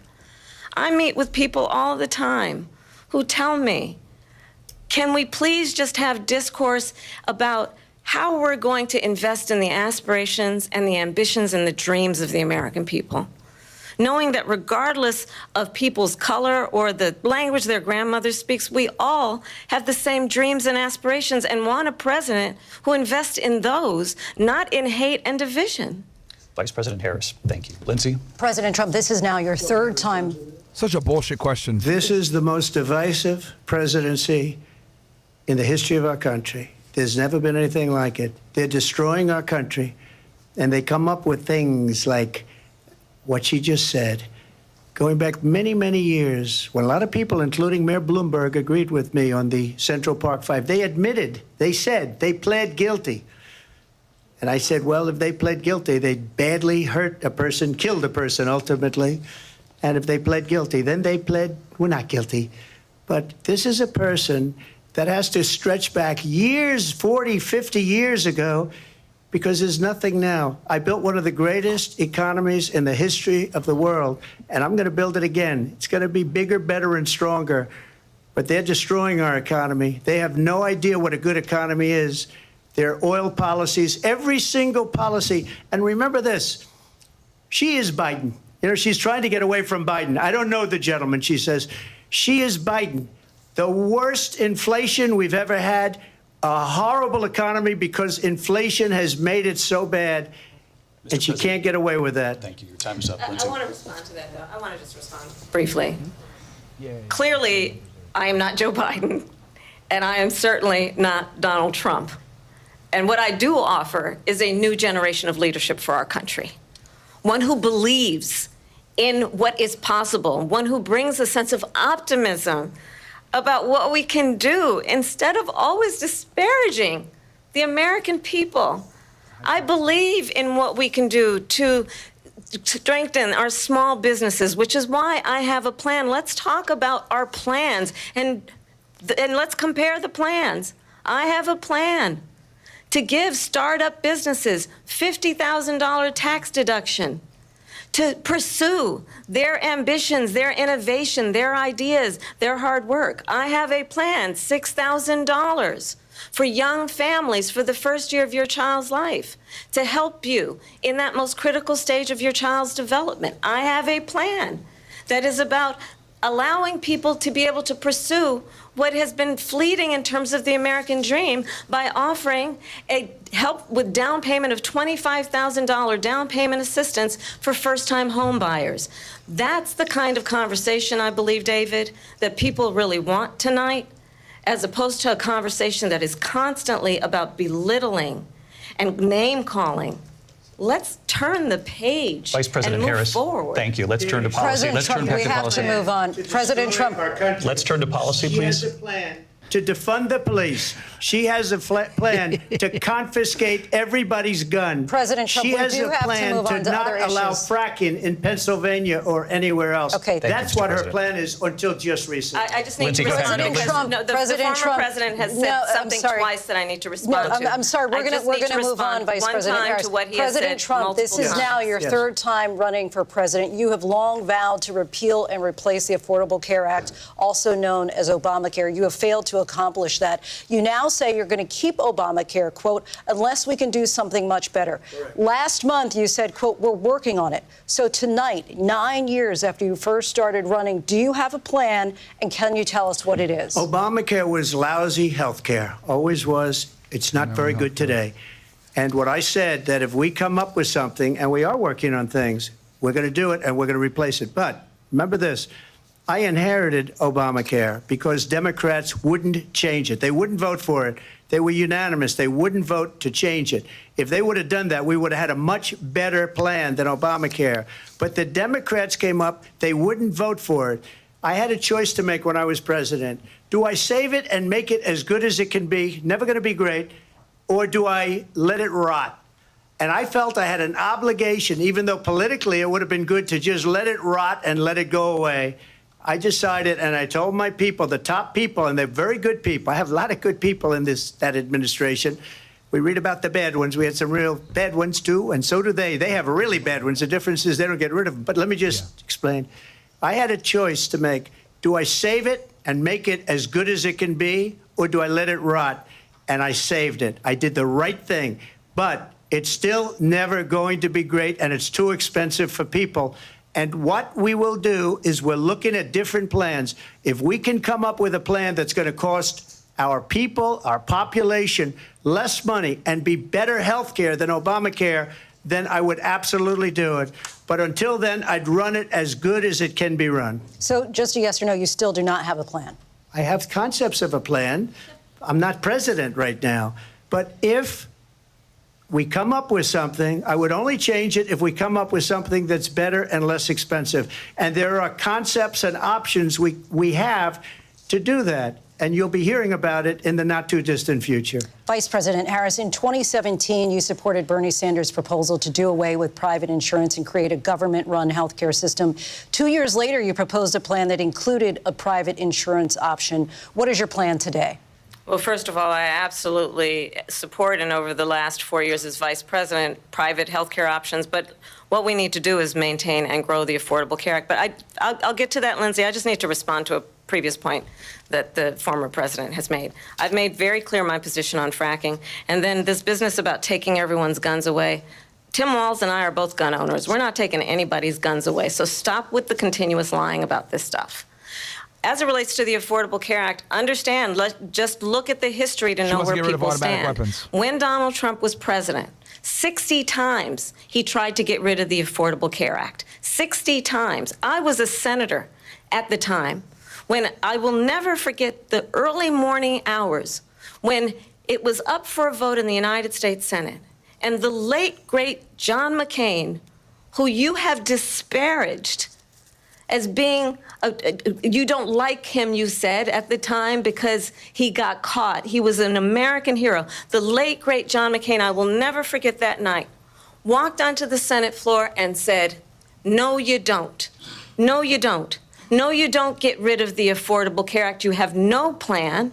And what the Affordable Care Act has done is eliminate the ability of insurance companies to deny people with pre-existing conditions.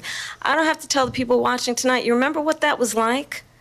Remember when an insurance company could deny if a child had asthma, if someone was a breast cancer survivor, if a grandparent had diabetes?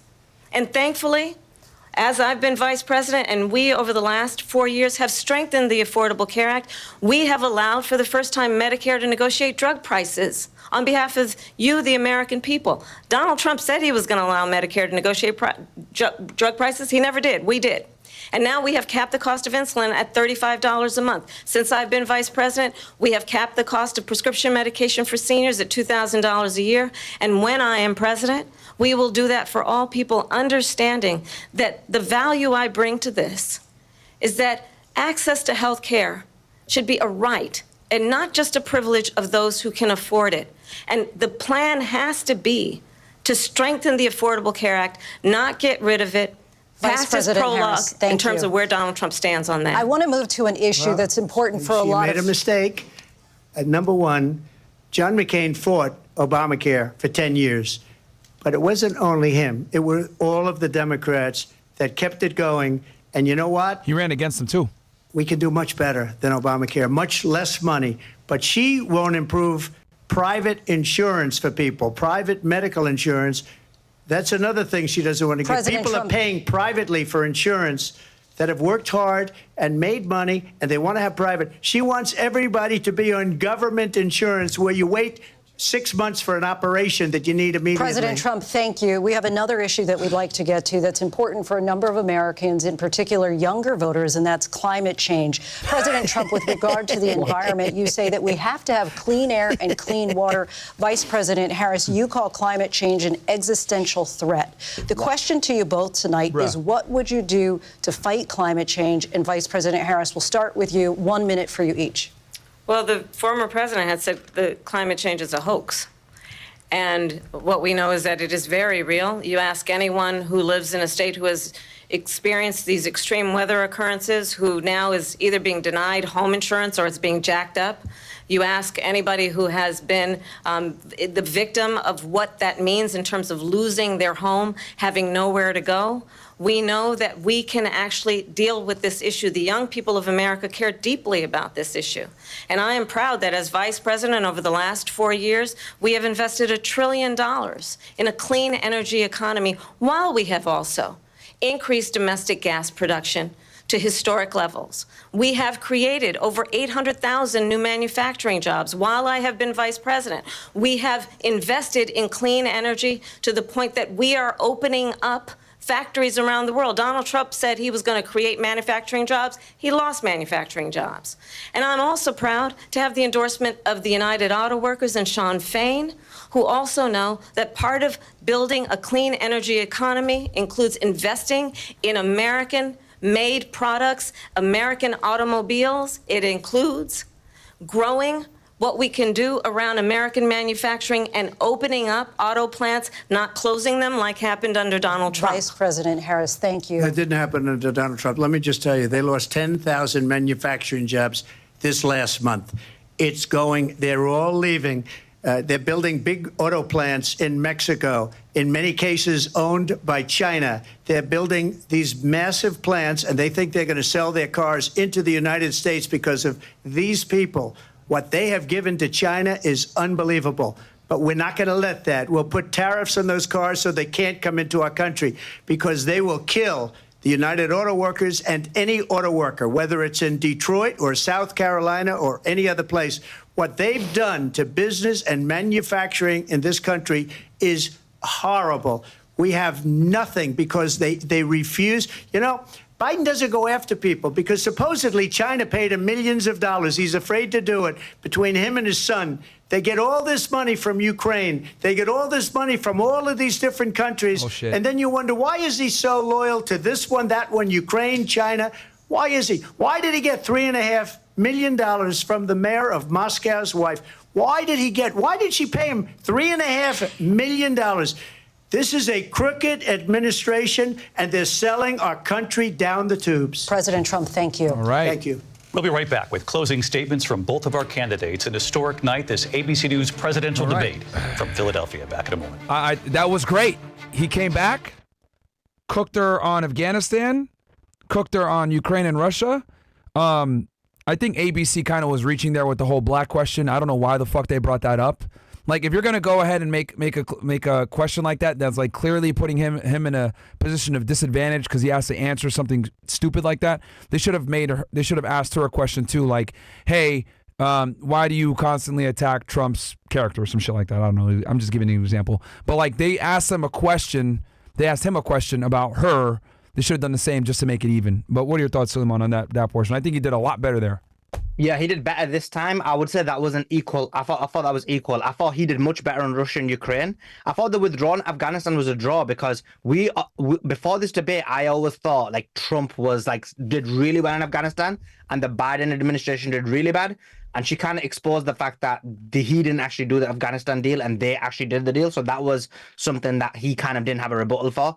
Race issue, she really smashed him on because remember, he's been talking a lot about race, how he cares about the black community, how he cares about the Hispanic community. And so his answer was terrible. Like what he should have said is, My argument wasn't about race. My argument was that she lies. I don't really care. He kept on saying, I don't care, I don't care. I don't know why I said it. He sounded really weak. And then when he brought the Central Park 5, obviously is a major issue in the US. Obviously, Donald Trump literally speaking out against those Central Park 5, and then really they were innocent. That was so long ago, the time they lost. Obamacare, I think she did better on. Climate change, I think he did better on. So I think it was pretty even. Yeah. Them bringing up the Central Park 5 that was like a huge deflection, because at the time, everyone thought it wasn't just Trump. Everyone thought that those kids were guilty and did it. So for her to just point him out and say, oh yeah, you said XYZ, it's like, yo, they pled guilty and everyone thought they did it, like, at the time. So I mean, again, and this he had a huge impact though. I mean, he didn't have the same presence of celebrity that he has now. Like, people, I mean, he was kind of, I would argue that Trump was, well, he's obviously more famous now being president or whatever, but he doesn't have the same level of stardom that he back then that he has now. You know, people were more focused on like fucking Mike Tyson and other shit back then, like not him. I mean, they didn't, but he was actually there was few things that Trump's known for. One is the Central Park 5 incident. One is obviously Apprentice, and one is like that few appearances that blew up he did on after he ran for president. That whole Central Park thing, they brought that back up after he ran for, like, a lot of this stuff came back out when he became president. Like, it wasn't as big at the time. You know what I mean? It's just, I don't know. I knew about it. Yeah, myself. I just find it interesting how they're bringing that up now. Well, it's basically because what's happened is Trump's been talking a lot about the black community, the Hispanic community, and this is to basically remind everyone, like, blacks, you should vote Democrat. Yeah, he should just stay away from race, because the problem is that as a Caucasian male, he's never going to get the benefit of the doubt. So he should just stay away from race altogether. Well, he does both. He does bad, doesn't he? Because what he does is he's not talking about white people, which is his base. Mm-hmm. And then he's talking a lot about, like, minorities, and then they've got these slam dunks against him in terms of his past. So it's kind of like one of those poison chalices. Yeah. And chat, look, you're getting two different perspectives here. As you guys know, I'm far more right. Suleiman is a bit more left. So you guys are getting two different perspectives here, and I think it's good. Which, by the way, what do we got? Mo, Bills, what do you guys think? Should we switch to Twitch now or switch to Twitch after the debate? Up to you. What do y'all think? We still got commercials? I think so, yeah. Still got commercial? Okay. What's up, Mo? Ad. Oh, I don't know if we got time. Airtable. We gotta do Airtable. We got time for it? Yeah, we got time. Yeah. We got Okay, let's do it real quick. A quick message from our sponsor, guys. So we can, and this is basically how we're able to, keep this thing going. So, quick sponsor, guys, real fast. This sponsorship is from Rumble, that is incredibly important to the survival of the company. When Rumble first started in 2013, they built the platform for the small creator. They didn't censor or have biases. They were fair and treated all creators equally. No one thought platforms would censor political conversation or censor opinions on COVID, but they did. Facebook admitted they fell to pressure from the Biden-Harris administration. Rumble did not. They held the line. They're attacked daily for giving a voice to talk to you. They're attacking corporate media. They're attacked by governments like France. They're attacked by brand advertisers who refuse to work with them. Corporate America is fighting to remove speech. Rumble is fighting to keep it. Rumble won't survive with brand advertisers. They don't get much of it. Watching our show on Rumble is the most they can ask from you. But if you really believe in this fight and you have the means, one major way you can help Rumble survive is by joining Rumble Premium. Join a community and that believes in the First Amendment and believes in our right and our human right to free speech. Rumble's offering $10 off with the promo code FRESH when you purchase an annual subscription. Go to rumble.com/premium/fresh and use the code FRESH. Like I said, if you have the means and believe in the cause, now's the time to join Rumble Premium. If you don't have the means, we're just happy that you watch us on Rumble. Guys, Rumble is the bastion of free speech. Fucking make sure you get premium. It's right there. And $10 off, guys. Use the code FRESH. Rumble.com/premium/fresh. Get $10 off. And, you get no ads. Back to the debate. Let's go. That the American people know we all have so much more in common than what separates us. And we can chart a new way forward. And a vision of that includes having a plan, understanding the aspirations, the dreams, the hopes, the ambition of the American people, which is why I intend to create an opportunity economy, investing in small businesses, in new families, in what we can do around protecting seniors, what we can do that is about giving hardworking folks a break and bringing down the cost of living. I believe in what we can do together that is about sustaining America's standing in the world and ensuring that we have the respect that we so rightly deserve, including respecting our military and ensuring we have the most lethal fighting force in the world. I will be a president that will protect our fundamental rights and freedoms, including the right of a woman to make decisions about her own body and not have her government tell her what to do. I'll tell you, I started my career as a prosecutor. I was a DA, I was an attorney general, a United States senator, and now vice president. I've only had one client, the people. And I'll tell you, as a prosecutor, I never asked a victim or a witness, are you a Republican or a Democrat? The only thing I ever asked them, are you okay? And that's the kind of president we need right now. Someone who cares about you and is not putting themselves first. I intend to be a president for all Americans and focus on what we can do over the next 10 and 20 years to build back up our country by investing right now in you, the American people. Vice President Harris, thank you. President Trump? So she just started by saying she's going to do this, she's going to do that, she's going to do all these wonderful things. Why hasn't she done it? She's been there for 3.5 years. They've had 3.5 years to fix the border. They've had 3.5 years to create jobs and all the things we talked about. Why hasn't she done it? She should leave right now, go down to that beautiful White House, go to the Capitol, get everyone together and do the things you want to do, but you haven't done it and you won't do it because you believe in things that the American people don't believe in. You believe in things like we're not going to frack. We're not going to take fossil fuel. We're not going to do things that are going to make this country strong, whether you like it or not. Germany tried that, and within 1 year, they were back to building normal energy plants. We're not ready for it. We can't sacrifice our country for the sake of bad vision. But I just ask one simple question. Why didn't she do it? We're a failing nation. We're a nation that's in serious decline. We're being laughed at all over the world. All over the world, they're laughed. I know the leaders very well. They're coming to see me. They call me. We're laughed at all over the world. They don't understand what happened to us as a nation. We're not a leader. We don't have any idea what's going on. We have wars going on in the Middle East. We have wars going on with Russia and Ukraine. We're going to end up in a third world war, and it'll be a war like no other because of nuclear weapons, the power of weaponry. I rebuilt our entire military. She gave a lot of it away to the Taliban. She gave it to Afghanistan. What these people have done to our country, and maybe toughest of all, is allowing millions of people to come into our country. Many of them are criminals, and they're destroying our country.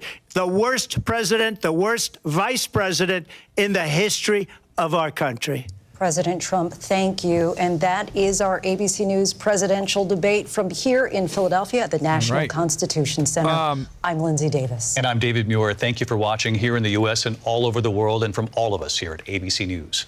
Good night. So, chat, we're going to be reacting to this now and going back through it. So this is what I'm going to do. I'm going to end the YouTube stream here. And we are Come on over, guys, right now. Mute it real quick, guys. Come on over from YouTube over to Twitch and Rumble. We're going to drop the Twitch link in here. Let's get over to 1,000 fucking people watching this thing on Twitch, and let's blow it up. So come on over, guys. We saw the debate on YouTube. Now we're going to go ahead and give some of the reactions to it. So, guys, come on over to Twitch right now. Like I said before, we're building this thing up. We're no longer going to be streaming on YouTube. We're building up our Twitch platform and Rumble. That's where we're going to be streaming predominantly. But obviously, this is a special occasion with the debate. So we're going to drop the link in here. Open a tab, guys. Come on over to Twitch. Watch us on Rumble as well, guys, because Rumble is the free speech. Twitch is how we get to the normies. So we could go ahead and have this more base way of thinking. We got Suleiman in the house as well. So you guys are going to be able to hear the other perspective on things. We don't want a fucking echo chamber in here, which is why we were able to have a good discussion. So come on over, guys, because I'll tell you this. All the other political commentators don't have someone else that swings on the left talking with them. They're just going to go ahead and have their echo chambers and just talk shit about Kamala the whole time and not necessarily hear another perspective. So we're going to give the best commentary on this shit. So come on over. We're going to end the YouTube stream here. Come on over to Twitch. Come on, ninjas. And we're going to go ahead and react to this thing. Come on over. We'll end the stream. You guys call it when you... Okay, we'll give it a second so people can kind of start popping over. Come on over, guys. Rumble.com/freshfit or twitch.tv/freshfit podcast, whatever you guys want. If you guys could do me a favor, let's get a fucking hype train going back up on Twitch. And we're gonna have a great conversation on this situation. And Suleiman's also live on X right now as well too, guys. If you guys want to prefer to watch it on X. And if you have an Amazon Prime account, you are also able to subscribe to our Twitch through your Amazon Prime account, through Prime Twitch. You can sub with Prime. So come on over and yeah, guys, we're demonetized on YouTube, so we're going over to Twitch. Let's fucking do it. Definitely come over to Rumble. I think this is literally the only stream where you've got someone from a different perspective on here. Yeah, I'm looking right now. All the other political commentators, they all. It's only just